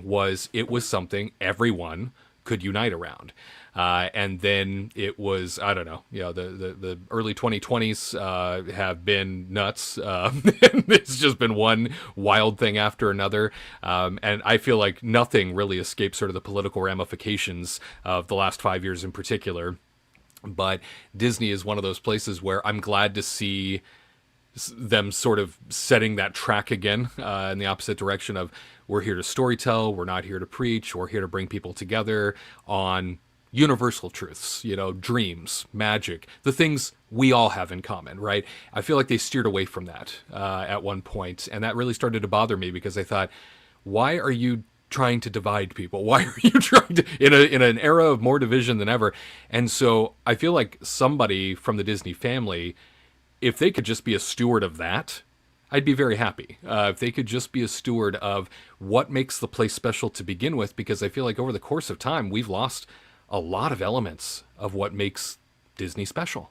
And we've watched it decline by degrees over the course of time, from parks certainly, but the company as a whole. A lot of different levels of the organization have sort of lost what makes it special. Is it because we have separated so far from it being a family-founded business to now this corporate behemoth? Maybe. That certainly can happen. You grow to a certain size. It's hard to control a narrative. It's hard to control a feeling. But that feeling is why Disney's successful. And in my eyes, they need to maintain that as much as possible. So maybe a family member could help be the steward, the shepherd of that. I don't know. But I think it's sad knowing we don't have a Disney namesake involved in the company who contributes anymore, to the overall well-being of the organization. That to me is unfortunate because it seems like they're now more than ever would be a great seat for somebody. And I think a great opportunity for fans to rally behind a Disney in the organization if they had the spirit to do it, right? If they were contributing, if they were valuable in the seat and not just a name for name's sake, certainly. So thank you, Dee, for asking that question. Didn't expect us to go in that direction, but it was nice to hear that as we reflect sort of on the history of the organization as a whole and as we reflect on 70 years of Disneyland itself. Wanted to dive into the Walt Disney World news of the moment. If you hadn't heard, ladies and gentlemen, oh my goodness, we are, in fact, moving into Epcot International Food and Wine Festival season once again. It is coming our way. Do you feel it in your gut? Literally, Spectrum 13 saying Walt Disney World officials announced its International Food and Wine Festival dates at Epcot. Coming up, the event will run for 90 days in 2025. My goodness. From August 28th through November 22nd. Foodies can expect over 35 global marketplaces around the park to indulge in. New and returning favorite dishes. Guests can also participate in special activities such as Emile's Fromage Montage and Remy's Hide and Squeak Scavenger Hunt. That sounds like fun. The Eat to the Beat concert series will return at the American Gardens Theater in the American Adventure Pavilion with a lineup of fan-favorite musical artists and new local sounds. Admission is included with Epcot Park entry, and dining packages are offered for those seeking guaranteed seating. I know, Hanson, Katrina, you can't wait to be there. Certainly. It's always your fave. Guests can also enjoy seasonal themed displays, featured ingredients on display on Living with the Land boat ride as well. It features an inside look at innovative agricultural techniques and sustainable food practices. So Living with the Land, getting involved again with the Epcot International Food and Wine Festival this year. 90 days of food and wine. Are we ready to eat? That's a lot of days, man. Right? The biggest bummer about these long festivals too is when they have, I almost feel like they do these they do a few booths that are only open for like a month or so. And I feel like the majority of the time we show up and I want to eat at that booth and it's not open, and then I never get to try anything there. So that's just my luck, but I think I enjoy food and wine a lot more at Disney World and Epcot than I do in California Adventure. So I'm always excited to go and eat around the world. I'm looking forward to it. They got the space to do it for sure. Hopefully they've got some gluten-free goodies this time around. 90 days of gluten-free. That's what I want, Katrina. Oh my gosh. It's kind of what Tyler says. It's like they have all of these booths that just change. And so every time we go, it's the things that are not gluten-free or that I'm just not excited about. And the one thing that I'm excited about opens up at like the last month of the festival, which I'm not going to be at. No. Kind of like what's going on at Flower and Garden right now. Like there was one where I just not like you had to modify it to be gluten-free. So half of it was missing. And I was like, oh, that's a bummer, man. Like, I don't want to spend like $9 on something that I have to remove half of it. But then there was one thing that I really wanted to try, which was like the sirloin with risotto and I forgot something else. And I was like, oh my God, that sounds really, oh, wait a minute. I'm not going to be here. And that's the last month of Flower and Garden before Food and Wine kicks up. I was like, ugh, this sucks. So that's what they're going to be doing because it's so long. I mean, August to November, I'm like, whoa. It's like going kind of into festival holidays. Yeah, no kidding. Phases of food, I guess we could say. Phases of the edibles here, and it's. I feel like obviously this is their big money maker of the year. I feel like it is. Every day of the year is some sort of festival at Epcot. It feels like that, and but Food and Wine has made a name for itself, and boy, I can only imagine the receipts at the end of Food and Wine and how much extra something like that brings in. So looking forward to seeing the lineup of all of the goodies, as well as some of the newer options, the rotating options, and hopefully a little bit more food for Katrina's demographic. That would be nice. That's true. I would really like arepas again. Those were the best. I miss Bring them. it on. I miss them. And then you can go to that new Epcot observation lounge on the backside of Spaceship Earth. Yes. To watch the fireworks for $800 or whatever it is they're charging. Yeah. And sip my $25 drink. Right. That's all ice. Yeah. I'll sip it. Bring it on. Yeah, looking forward to that. From one seasonal celebration to another, Walt Disney World ushering in Mickey's Not So Scary Halloween Party once again for 2025. WFTV reporting Mickey's Not So Scary Halloween Party dates are finally here, and they come with an exciting lineup of festive fun that you won't want to miss. Not So Scary Halloween Party occurs on select nights between August 15th and October 31st of this year. The party will kick off from 7 p.m. to midnight.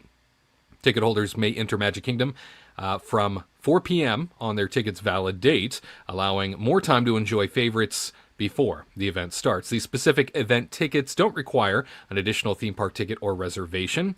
Event tickets range from $119 to $229 each, plus tax, with prices depending on the event date. For Walt Disney World Resort hotel guests, you can start purchasing your tickets for Mickey's Not So Scary Halloween Party as early as this past Thursday. If you're not staying at Walt Disney World Resort, don't worry. All other guests can enjoy the purchase window starting May 22nd. So, Halloween Party coming back to us, no doubt. Always a festive event full of fun. You see all of the dates here, starting August 15th. August in Orlando is disgusting, if you've ever been there. Yeah. They're so brave. Everybody who dresses up in August and September, I agree. So brave. So brave. Bless you all for making Even that ones with attempt. makeup. Even more brave. Even them. Even them. Makeup, wigs, and non-breathable clothing. Polyester. Yeah. Melting. Yeah, I dressed up one year as Captain America and had one of those like padded muscle suits on. And because my own muscles probably would have been embarrassing to show off, they were in such sculpted form, and so I didn't want people to feel bad. So I went with the foam muscles instead to sort of mask for it. sure. That's smart. Right. Yeah. Yeah. Well, you got to think of others, and you don't want to put people down. You don't. Yeah. For sure. I respect everybody's journey in life, and I don't want to oppress them and think that they can never achieve my level of success with abs and muscles and whatnot. So I wore the padded suit instead, just to kind of mask all of that.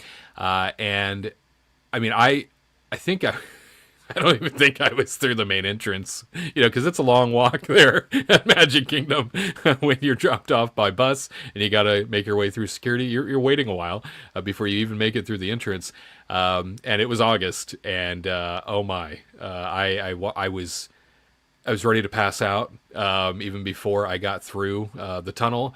I immediately ran to the bathroom because they keep their bathrooms there like refrigerators. I ran to the bathroom. Moved into a stall, disrobed a little bit just to let my body breathe. And then I was back out there. And so my night I felt bad for all the people I was with because I was like, every time I saw a bathroom, I'm like, sorry, I really got to go. And it was just to get some AC. So I didn't pass out. Has a problem. Yeah, he's really going through the water tonight. What's wrong with him? So I know Mickey's Not So Scary Halloween Party, always a fun event, always a joy. That's if they add things, right? That's if they throw a little extra onto the fire in terms of, bringing you back to see something new. I feel like the majority, last couple of years in particular, I feel like there hasn't been a lot of new items added to the Not So Scary Halloween Party. They seem to rest on, and don't get me wrong, it's a packed night full of lots to do. But if you're somebody that goes every year, not a lot changes. I feel like anymore. There's not really anything new to experience, and these parties sort of rely on that, don't they, Katrina? Kind of. I mean, you can't go wrong with the nighttime show. I mean, the Hocus Pocus show is so good. It just fills your heart with joy. I mean, they used to bring in the live characters and stuff to Haunted Mansion as you're kind of walking in the queue, to Pirates. They used to have them inside the ride, but then they did it once. I don't know if they ever brought it back though, because there were people Pirates in the ride talking, and then I think they did it for stuff. I think they did it for a couple years, yeah. Yeah, and then they started just doing it into the queue, and that was always really fun. I think they tried to add a couple new picture spots because that's the easiest thing to do, or new food items for people. But then at least this year they kind of switched it up, which I was kind of shocked about. So the people that are doing Mickey's Not So Scary Halloween Party are actually going to be one of the first, besides media, to go into the Beacon Barrel or whatever it's called, the new Pirates the tavern. The tavern. Yeah. So if you're doing Mickey's Not So Scary Halloween, you get to go in. I think in July is when the reservations open, and you're able to make a reservation during Mickey's Not So Scary Halloween Party to try it out. I mean, you're not going to devote a lot of your Halloween to it because it's only a 45-minute experience anyway, and then they're going to kick you out. So at least you're not going to have that. You're not going to be in there for over an hour or something and miss most of the Mickey's Not So Scary Halloween Party. But that is a fun new thing that they're kind of trying to do. Probably to see how it goes, right? And then they'll officially open it. They say late 2025, so we'll see what that means.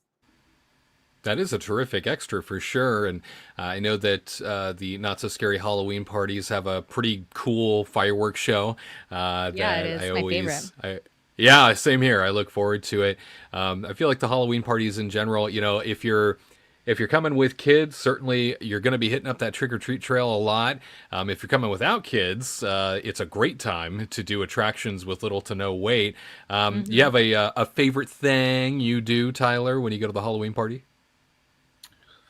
I guess, personally, my favorite thing is the Hocus Pocus show. I think that the sisters are always fantastic, and I really do feel like I'm watching Bette Midler up there on stage sometimes. So that's pretty fun.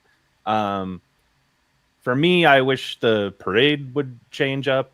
The Boo to You parade it's a fun parade, but I've seen it so many times now that it's just not something on my bucket list anymore. And I mean, the fireworks are great too, but I'm going to sound like such a Debbie Downer, but I've just seen so many fireworks shows now that it's not something that's exciting for me to want to wait around and check it out at this point, especially with just how crowded those nights are. It gets very stressful for me. And I just get like crowd anxiety sometimes when I'm hanging out waiting for a show to start. So it's a little tough for me. But I mean, and they've raised the prices again, and $230 for some of those nights is I know just insane. I'm sure Halloween night is one of those nights that's going to be $230, and even just a couple of years ago, we paid $200 to do Halloween night, and I was like, that is a lot of money. Wild. And as somebody who has a annual pass, it's what you were saying, Wade, that for me, it's not enough stuff that I want to see to really justify paying $230 when I could go in during the day and see the things that I really do want to see. Yeah. But I agree with Julia like a yearly A. event I would want to go to. Yeah. I agree with Julia A. that they have shown a photo here of a new Jack Skellington, and you put up the photo earlier, Wade, of the current Jack Skellington, and I've always thought he's been a very strange looking meet and greet character with his little face like that and everything. He looks like a character from Pan's Labyrinth or something with the I don't know, with the like that guy with the eyeballs in his hands. He reminds me of that, like the weird helmet he has. But this new Jack Skellington has the complete face and the mouth moves, and it looks like it's going to be a really cool upgrade to a classic character who, I always enjoy seeing in the parks. So how long do you think this line's going to be to see Jack? Oh yeah. No. Oh yeah. New Jack. It's always long. And now that he actually is going to look good, and people are going to want to talk to him, it's going to be crazy. But that's the thing for us, right? Like, we're not big character people. So sometimes when they have these rare characters and things, like, it's kind of cool to see them, but like really we just kind of look at them from afar and then move on with our night. Yeah. So yeah, I don't know. If you really like fireworks, and boo to you, and you really like candy, I could see enjoying this party. But for me, I feel like I've been talking negatively all day, but I also just feel that it's not something I need to do every year. We didn't do it last year. No, we did it last year. Did we? Yeah, and then we told each other this is our last year. Were you there, Tyler? Did you go? Well, see, here's my thing. This is part this of is the our thing. last year. We're not doing it anymore. This is part of the thing, though, right? Is that if I can't remember, like, it's all the same. They all it's blend the same together. They all blend together, because, and even the lines for the rides aren't even that short anymore, because the crowding has become more significant in recent years, and I think that's a reason why it started to feel so. I don't know. I've lost my spark for it too. Not because I've gone so much or anything like that. I feel like a lot of people sort of assume, like, oh well, if you go all the time, it's not even that. It's become a little overwhelming in terms of crowds, and that's not fun when you're paying a separate ticket for what you're told is a reduced capacity event, and you kind of expect to have more access to things because you're paying for it, and when that ends up not being the case, it sours you. And your overall experience starts to become more negative because you think, well, I wasn't sold what I thought. It wasn't as advertised, basically. Yeah, so and I mean, again, with those $230 nights, you're paying $230 for 5 hours. I mean, you do get to come in at 4, so that's like the thing. It's not really I guess that's catered true. to people that have an annual pass, right? You get like a $10 discount. Wow, but that's like, this is meant for people that they do not have a day ticket. They're just coming in, or they're having a pool day and they want to get to the park and do Halloween. Then this is great for you, because you get in at 4, you get to go on some rides, and then the party starts and you can go until midnight, right? Then it's a good benefit to spend $200 for everybody, because you get to come in at 4. Yeah, that's true. I mean, I think if you don't get to come to Disney, very often, then it's a really cool event. Of we're course, spoiled, I'll just come out and say it. We get to go more often than most people do, and I'm very thankful for that. And but for us, it just doesn't make as much sense anymore.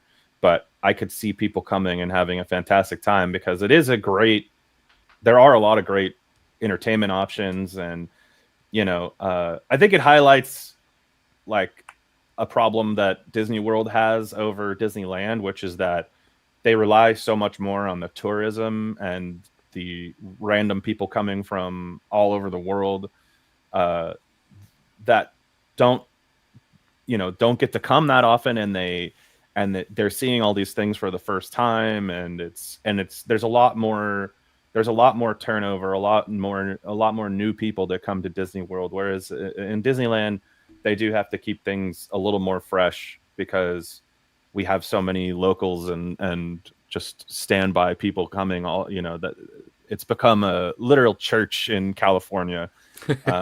And so they have to keep things fresher over there. In Disney World, it's like, if they keep selling tickets and these new people keep coming, there's no reason to change things. And in fact, and in fact, it could make certain people mad, and be like, "Oh, I wanted to see this Hocus Pocus show, and now they're changing it." So I think it's tougher to change things over in Disney World, which is probably one of the reasons this party feels like it's been the same party for so many years now. Yeah, I would say for newbies or people that don't go to Disney World a lot, this is gonna blow your kid's mind. It's great. You have a great characters. The parade's really fun. You get candy. I mean, how often can you go trick-or-treating where you have to have like an extra bag to dump your candy in because you're going to get so much?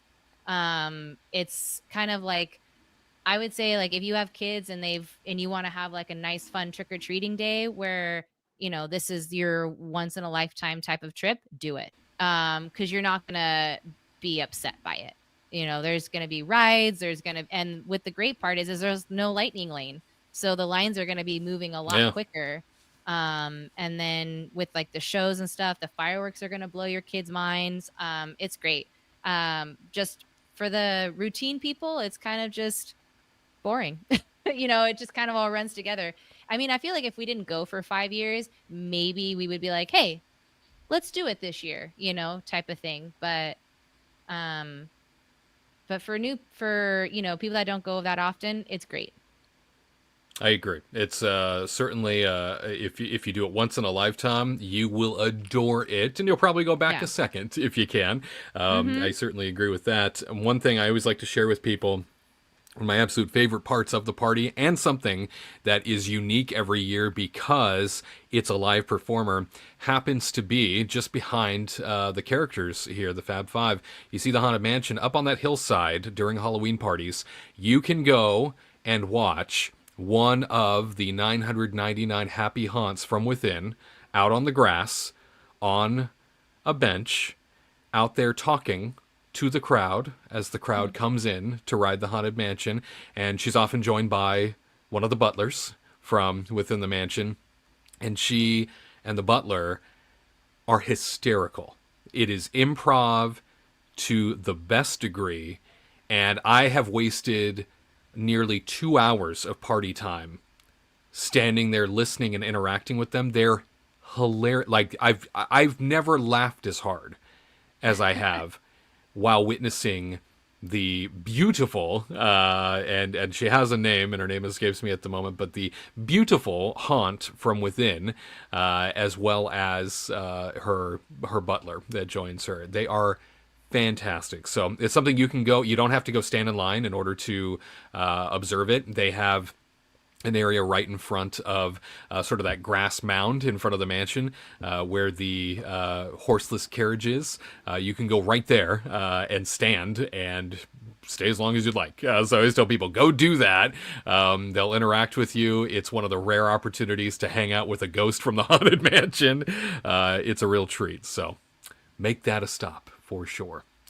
We move along now. It turns out, if you hadn't heard, Disney is bringing a theme park resort to Abu Dhabi, its first new resort in a generation.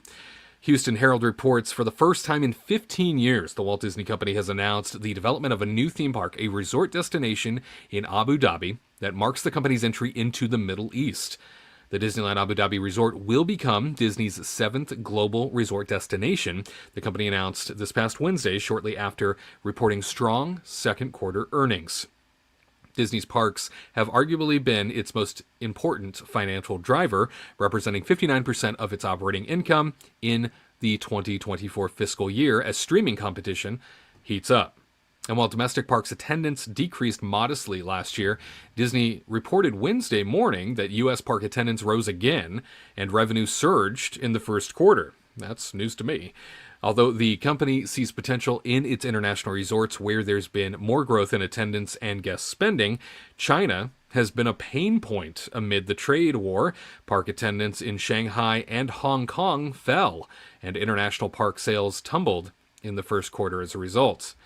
Miral, an Abu Dhabi company, will fully develop, build, and operate the resort, with Disney Imagineers leading creative design and operational oversight, with a potential opening in the early 2030s. The initial project plan includes one theme park and an unknown number of hotels. Disney's resort will be located on Yas Island, where Miral has developed other resorts, including SeaWorld, Yas Island, Yas Water World, and Warner Brothers World, built under license by CNN's parent company, Warner Brothers Discovery. Disney says this new venture will be its most technologically advanced park, blending with the city of Abu Dhabi's future-oriented aesthetic. While every Disney resort is anchored with a castle park, this castle will be different than fairy tale style landmarks. The artist rendering of the castle provided by Disney shows a spiraling crystal-like structure towering above the rest of the park. Disney Abu Dhabi coming in likely the 2030s. This announcement was certainly something that took a lot of people by surprise. It was not something anybody was anticipating was going to happen. Let's take a moment and see how Disney rolled this out. There's really no secret about our approach. We keep moving forward, with the hope that it will be a source of joy and inspiration to all the world. In Disney's 102-year history, there have been many defining moments and countless achievements. Today, we celebrate another thrilling moment, the creation of a spectacular new Disney theme park resort coming to Abu Dhabi.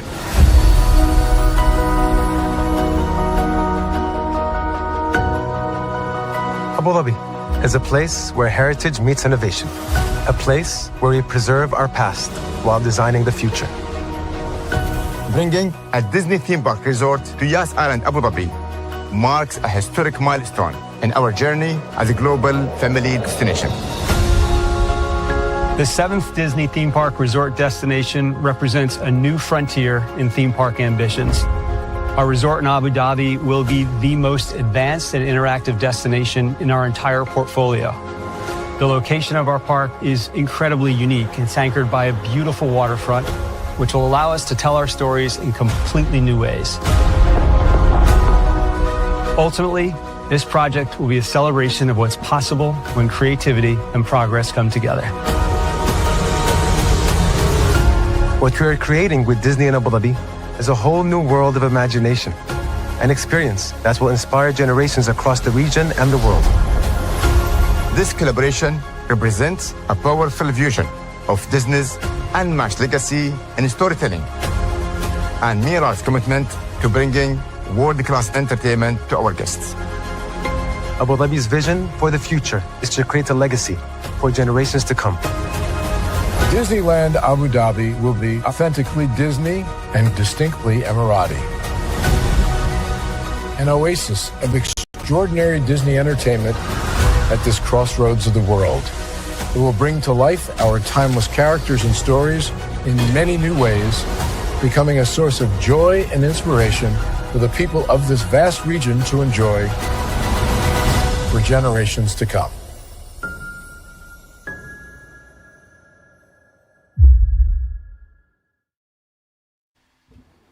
Tyler, Disney Abu Dhabi coming to our world in the near future. Your thoughts on this announcement as Disney goes into the Middle East for the first time?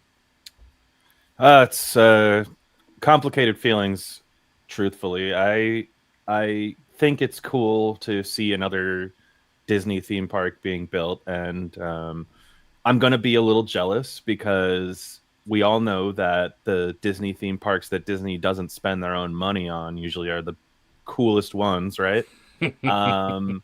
So that's what I'm expecting here. Is I think we're going to see a lot of just insane entertainment and attractions, and so I'm excited to see those videos on YouTube, really, because I'm probably not going to be going to Abu Dhabi anytime soon. I guess for me, it's just interesting. I feel that whoever came up with the idea of the inclusion key that they came up with is a great idea. I think whoever decided that they should use that as a marketing tool should probably be fired at this point if they haven't been already, because this not to just blanket every person that lives in Abu Dhabi and things like that, but it's not known for having very understanding ideas, right? So I feel like there's for instance, it's tough on women, it's tough on the LGBTQ community, and I said that wrong, but you know what I'm trying to say. It's not the most inclusive place in the world, so I think a lot of people are upset about that, and I totally understand. I also feel that it's a very strange choice, and clearly this is a way to make money. And listen, a company's got to make money. I can't really fault them for that, but I think what upsets me a little bit is just the way that they are just kind of, they're saying things like bringing up this inclusion key, and they don't really mean it when it comes down to their bottom line. And I think, you were saying earlier, Wade, that they've been trying to step back from the politics and things, but they've already gone too far, I feel. And so now it does make them look bad when they have gone so far in one direction and now kind of forgetting about what they said even just 4 years ago. And so I don't want to get too political myself, but it does seem pretty disingenuous to want to build a theme park in a place like this after just being so much about inclusion for so long now. And again, do I think that the park itself is going to be beautiful and like amazing, and I'm going to be jealous that I'll probably never see it? Yeah, I mean, I think it's going to be very, very cool. But I do have complicated feelings about it as well. And I guess just follow the money, right, is really the main thing. I couldn't agree more. I feel like you're absolutely right. Disney did go so far, lean so far in politically here in the last couple of years that now they look like total hypocrites. Like now it's like, oh, well, I guess anything for money. Certainly, I guess it didn't matter in the end. And I felt that way too way back when as they started to make their way further into China too, much the same way of human rights violations and things of that nature, where China still has a long way to go, and China still goes through a heck of a lot when it comes to oppression, and being a place where people don't get a fair shake in a lot of ways. And it's something that always struck me as odd, that Disney went so deep into China, and it seemed like Bob Iger's passion project, Shanghai. He hung everything on Shanghai. That was so important to him. And now it feels like this is his legacy on the way out, is attaching himself to Abu Dhabi, making that speech there, as we heard, relating to, this is going to be, what did he say? Distinctly Abu Dhabi. Distinctly Emirati or something. Yeah. I forget how they pronounce it, but uniquely Disney. And he said the same thing about Shanghai. I remember that. Yeah. And I thought, it's copy and paste all over again, but in a different region of the world. And certainly this looks very different. Katrina, definitely want to turn it on over to you. Having Abu Dhabi become the next Disney resort destination, it looks like a technological masterpiece based on what they're saying and showing. Meanwhile, Tomorrowland is rotting at Disneyland USA. Yeah, well, Disney has to pay for that one. I know, that's true. Well, Disney has to pay for it out of their own money. So Good like, point. Let it die. Yeah. Absolutely. Your thoughts on this new property coming to pass? Oh my gosh. I have a lot of feelings on this one. When I first read it, I was very upset. And that still holds up till this day. I am very upset. Not sure why they want to build in Abu Dhabi. I know they're not going to pay a dime, so that's great for them. Money in your pocket. They have a deal and they'll earn money based off of it, whatever.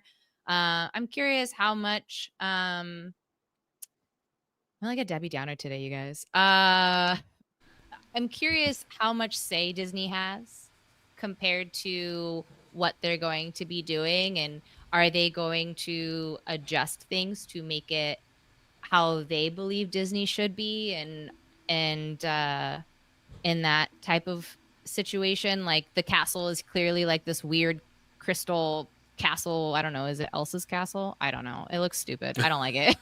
Yeah, I don't like the crystal it's not very castle Disney-esque. It's kind of like their own version, which I don't get. It just reminds me of that really, really tall building in the distance that is in Abu Dhabi.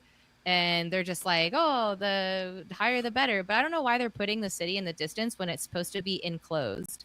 This is supposed to be like an inside park because it's so effing hot out there. Perhaps it's just for reference. Is it supposed to be indoor? I thought it was outdoor. No, I heard, like, I was reading another article saying that they announced like a couple days later that they're expecting it to be indoors. Oh, well, why do they put a dome over it? But they talk about the water side, and they talk about, it sounds like they're talking about doing shows and things like it with the water, but really big dome. I don't know, man. That's what I read. But I'm just very, very upset. I mean, let's just say it's kind of what Tyler was talking about with the inclusion key, right? They just toss that out the window, and it makes me really upset. So what's going to happen if like rumors are true and Elsa is going to be a lesbian? Are they going? She ain't showing up at that park. I don't think. If that castle's supposed to be hers, are they going to change the storyline and never include the new movie? I would be surprised if they ever came out and actually said that. But we'll see. I mean, I can't, I can't tell the future, but I would be kind of surprised if they lean into Elsa being a lesbian. But especially like after what Wei was talking about earlier, how these politics have kind of bit them in the butt, a number of times now. But yeah, it was like with the whole thing in Florida with the don't say gay things that were happening with the government there, and Disney just wasn't taking a stance right after that inclusion key announcement, and now it just feels like they're doing more of that. Yeah. And then they overcorrected, and now they're pulling back again. Yeah. See, it's like once you go down that road, it's impossible, right, to backtrack. You suddenly have to now take a stand every time, or else you look like how they're looking now, and that is hypocritical, and it's an embarrassment, right? And it's like bye women's rights and all of this stuff. That's pretty much what it is, right? They're trying to be like female empowerment, and unfortunately, that's not gonna happen. I mean, you know, like being gay is illegal there, and you can't even display like a rainbow flag or something like that is illegal. And that is not okay in my eyes. I don't agree with that stance. Yeah. So it's okay for tourists to come and visit, but you have to hide who you are. Pretty much. And I'm not okay with that. Yeah. Something I'm noticing more and more is that it's sort of led by Saudi Arabia. Saudi Arabia in recent years has been making a huge attempt to modernize and become a more welcoming destination overall, just in terms of like opening themselves up as a destination. And I feel like these more modernized places within the Middle East, like Abu Dhabi, for example, right? I mean, it's like a technical marvel itself, the city. If you go and look at what this community looks like, it looks like something out of Tron or something. It's really incredible. Yeah. But these more modernized locations throughout the Middle East, I feel like are suddenly pivoting here in recent years and becoming maybe more focused on trying to become destinations that are, I don't know necessarily if they're trying to be more welcoming, if that's the right word, but they're opening themselves up for the first time as places you can come visit, as places you can come experience, as places that now have a more general audience feel, right? Things they never had before, they're starting to do now. And I feel like Abu Dhabi and Saudi Arabia in particular are trying to lead the way on this.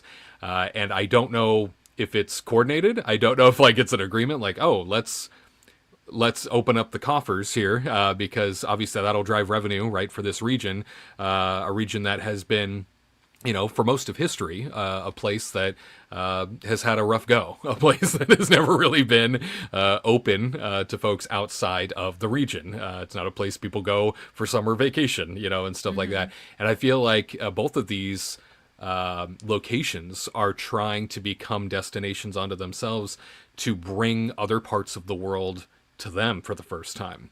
I don't know what the strategy is. I don't know why it's happening now. But, as I mentioned in the story, Abu Dhabi has several theme parks of various natures that they're bringing online, building, creating, and presenting for the first time. So it's going in that direction. And yeah, I mean, if you're going to welcome people, good luck welcoming all people, because if, you don't change your ways or your understanding or your, I guess, tolerances of other people, then what happens to visitors, right? What happens to people that you disagree with? What happens to people that you don't think live the right way? That will be, I think, and it'll probably be learned soon in this process, that will be the measuring stick as to whether or not this can work for these destinations. Will you be allowed to be who you are going to a destination like this? Mm-hmm. We'll see. Yeah. Now, what if what if two young men want to take a loving photo together like they would at any other Disney theme park, and then, and then people are outraged by it, or who knows, or you're told, well, I can't imagine they're going to tell you like, oh no, you can't take that photo, like, or something. But yeah, it's a very weird. That's a good question. It's a weird situation, I feel all going in the direction of opening up to the world and saying, come here, world. Come be a part of this for the first time. Like I said, I don't know if it's a strategy. I don't know if it's coordinated between these two more modernized destinations in the Middle East. I'm not sure, but they're going this direction for a reason, it seems. And maybe that direction also leads in the direction of more tolerance. I don't know. Again, we'll see. Yeah, when they do their cast member onboarding and they start talking about all the keys of Disney, are they gonna just laugh when they get to the inclusion key? Like, not something we touch anymore in welcome sessions, right? Not something we talk about.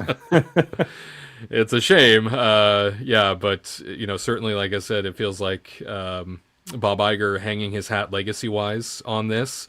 It's one of the last things he's going to have his name attached to before he's heading out, right? So it makes you wonder. I mean, and certainly this is a big project for Josh tomorrow. They seem quite proud of the fact that this will be the most technologically advanced park they've ever built, as they said in the video. So we will, I guess, look forward to the innovation that will be brought out of a destination like this. And I think you're right, Tyler. I think I'm going to be quite jealous because they're no doubt going to get all kinds of goodies that nobody else gets. Yeah, I mean, if it's anything like, say, Tokyo, Katrina, where, the Oriental Land Company really is just the driver of how awesome that place is. If the Mall Group and or Y'all Group and the Abu Dhabi Tourist Authority and all of the forces behind this end up treating it like Tokyo Disneyland. I mean, we could have one of the greatest theme parks in the history of mankind potentially based on what they build, because everybody's right. When Disney isn't in financial control, something beautiful happens because they just get to be creative and somebody else funds it. So we will see. But yeah, Katrina, I think we're going to have a lot of innovation come out of this particular park that will also be like 1,000 degrees if it isn't under a dome. Yeah, it would be horrible if it wasn't inside of a dome. Which it's got to be, right? Some type of inside thing. I just hope that they redo this castle. I'm wondering what it's supposed to be. Like, what, like, I keep saying Elsa because that's like the only thing I can like possibly think of. You know what I mean? That's what it looks like to me. Absolutely. Yeah. What she rose from the snow, right? What she rose from the ice. And I'm like, okay, great. That sounds nice. As you're like dying of heat stroke. If it's not right. If it's not enclosed, I don't know. I hope it's gonna be good. I hope they bring in their innovation and I hope Disney has a say on kind of like what they're doing and how they're gonna be doing certain things. So it also appeals to Disney fans across the world. Yeah, we'll see. We'll see how it goes. Yeah, I just looked it up and apparently it is a mostly indoor park. So it's kind of funny to me that they talk about, this is going to be a unique landscape for a park because we're on the waterfront and we've never had that before. But then they're going to be mostly indoor. So very interesting choice of words from That's Bobby. How they do it. Yeah, I hope and, nothing's cookie cutter. I just hope that it's not like generic rides. Well, I'm thinking that Abu Dhabi in general wants to use this as because being able to partner with Disney in a region of the world where probably nobody thought that could happen, this is a huge feather in their cap, and I think they know that they can now partner with this brand that humanity adores to a certain degree, and so I think that they are going to pour resources like we've never seen into a park like this. I think there will be so much investment into making this the premier Disney destination in the globe, just to prove that it's better than everything, just to prove that they have something unique and special that you have to come see. Yeah. I fully sense this in the way it was rolled out, in how they're discussing it, and how they're sharing these small details. It feels to me like they've been waiting for a moment like this to be able to go, let's roll out the red carpet and show what we can do. Yeah, and I have to believe that at this point they probably know what, the bad word of mouth, at least for at least that happens in a decent part of America, and they are probably just hoping to get more and more tourists to get over there and just avoid the bad kind of word of mouth that's been forming about going to the United Emirates. But it's Yeah, well, it'll be interesting. That Warner Brothers park that they built is the biggest indoor theme park in the world. So now I'm curious if soon it's going to be the second biggest indoor theme park in the world, and I be curious to see how those two compete with one another, if they might cannibalize Warner Brother World in a way. But we'll find out. There's so many questions, so it's going to be very interesting to see.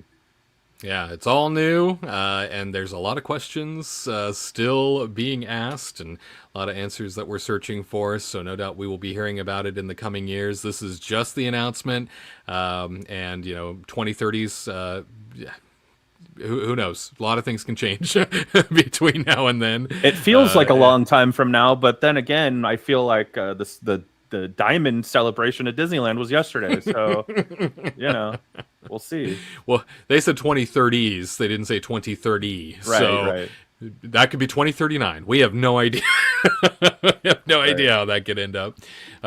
Disney speak, right? Leave it open-ended as much as possible, for sure. But, it was great getting to catch up with you two and chat about the Disney news of the week and all of the things going on out there. 70th anniversary, now officially off and rolling. We got to make a plan to head out and see Paint the Night again. I know. I do want to go see it at some point. We'll have to. We old people. We're old. We'll have to be up. Yeah, we'll have to be up past our bedtime. But it's something that it's something that I'm probably willing to do, to see that parade again. It is a good time. And the funny thing is I'm not one of those people that's like, oh, I'm glad it's back at Disney. Like, to me, the parade is the parade. Really, I didn't really care if it was at Disneyland or California Adventure. Like, to me, it still is gonna feel. It's always just a nice experience, just seeing it regardless. So inclusivity. So I'm not like, oh, I can't wait to see it in Disneyland again. But I do really want to see it again. So we'll probably go and stay up late. See Max strolling around, just saying hi to everybody. Go hang out at the cavalcade, maybe blow out some candles. Oh yeah. I wish they had those dancing candles. Yeah, those would be legit. Yeah, I want to see this. Missed opportunity. Yeah, this 10th anniversary celebration clip that I always love to play. It's hilarious to me. It's so funny. Can you imagine them wearing whites and dancing around Paint the Night? A throwback to this moment would have been really cool. What's funny too is they have the Christmas toy soldiers hanging out here for this look at them. 10th anniversary. Yeah. What the heck is that dog thing back there? Did you see that? That's the big bad wolf. No, on the left there's like a giant dog head. Oh, next to like a I don't know who the that heck like that's. weird guy with the big head. I don't know who the heck that's Like a supposed to be. type of thing. Oh, so not the big bad wolf. No, then. I Okay. saw that. Oh, Oh, there it is. There it is. Oh, Yeah. oh, what is that? Giant dog. Someone tell me. I don't know what that is. Oh my gosh. Well, is that an animated feature from way back when? Maybe, I'm not sure. Who knows? But that's fascinating. Can you We've come a imagine if long this was way. in Paint the Night? This would be like so cool, like a neon cake strolling out with dancing candles, and then all of a sudden the cake breaks apart and there's slices of cake and neon. See, this could have been the finale, Yeah. the new finale. No aside, Mickey. No one Yeah. needs you right now. Or it could have been time. Sorcerer Mickey there on his float, and instead of the moving orbs that his friends sit on, that are in front of him, could be these cake slices that he's orchestrating in symphony. Would have been great. Yeah. Bring that on. Yeah. Would have been so Yes, fun. please. Look at these little cakes go. Look at these little cakes. This We should could have been this a at our wedding. cavalcade. Yeah, we should. And all the characters came out to have fun and celebrate. So yeah, it's fun. Including Always that fun to scary dog. that scary dog thing, whatever that might be. Well, D saying, got to get ready for my shift. Great podcast, great discussion to start my weekend. D, thanks for dropping by. Thanks, everybody, for dropping by, including the two of you. And we will get together again real soon, hopefully on camera in the near future. Happy 70th to Disneyland, and we look forward to rejoining you once again here in the very near future for an all-new Kingdom Report Live coming up. The two of you have yourselves a beautiful weekend. You too. Thank you. You too, sir. Yeah, we're going to Thank Universal Fan Fest tonight, so it should be fun. Ooh, how fun. Excellent. Yeah. Well, be in bed by 10. It's gonna be We're so definitely hard. gonna be up. I'm gonna be so tired. I'm gonna be like, oh my god, bed sounds nice. Old man Crouch, here he comes. That's me. Right. Well, have a great time. Look forward to hearing all about it. And again, we'll see everybody next week.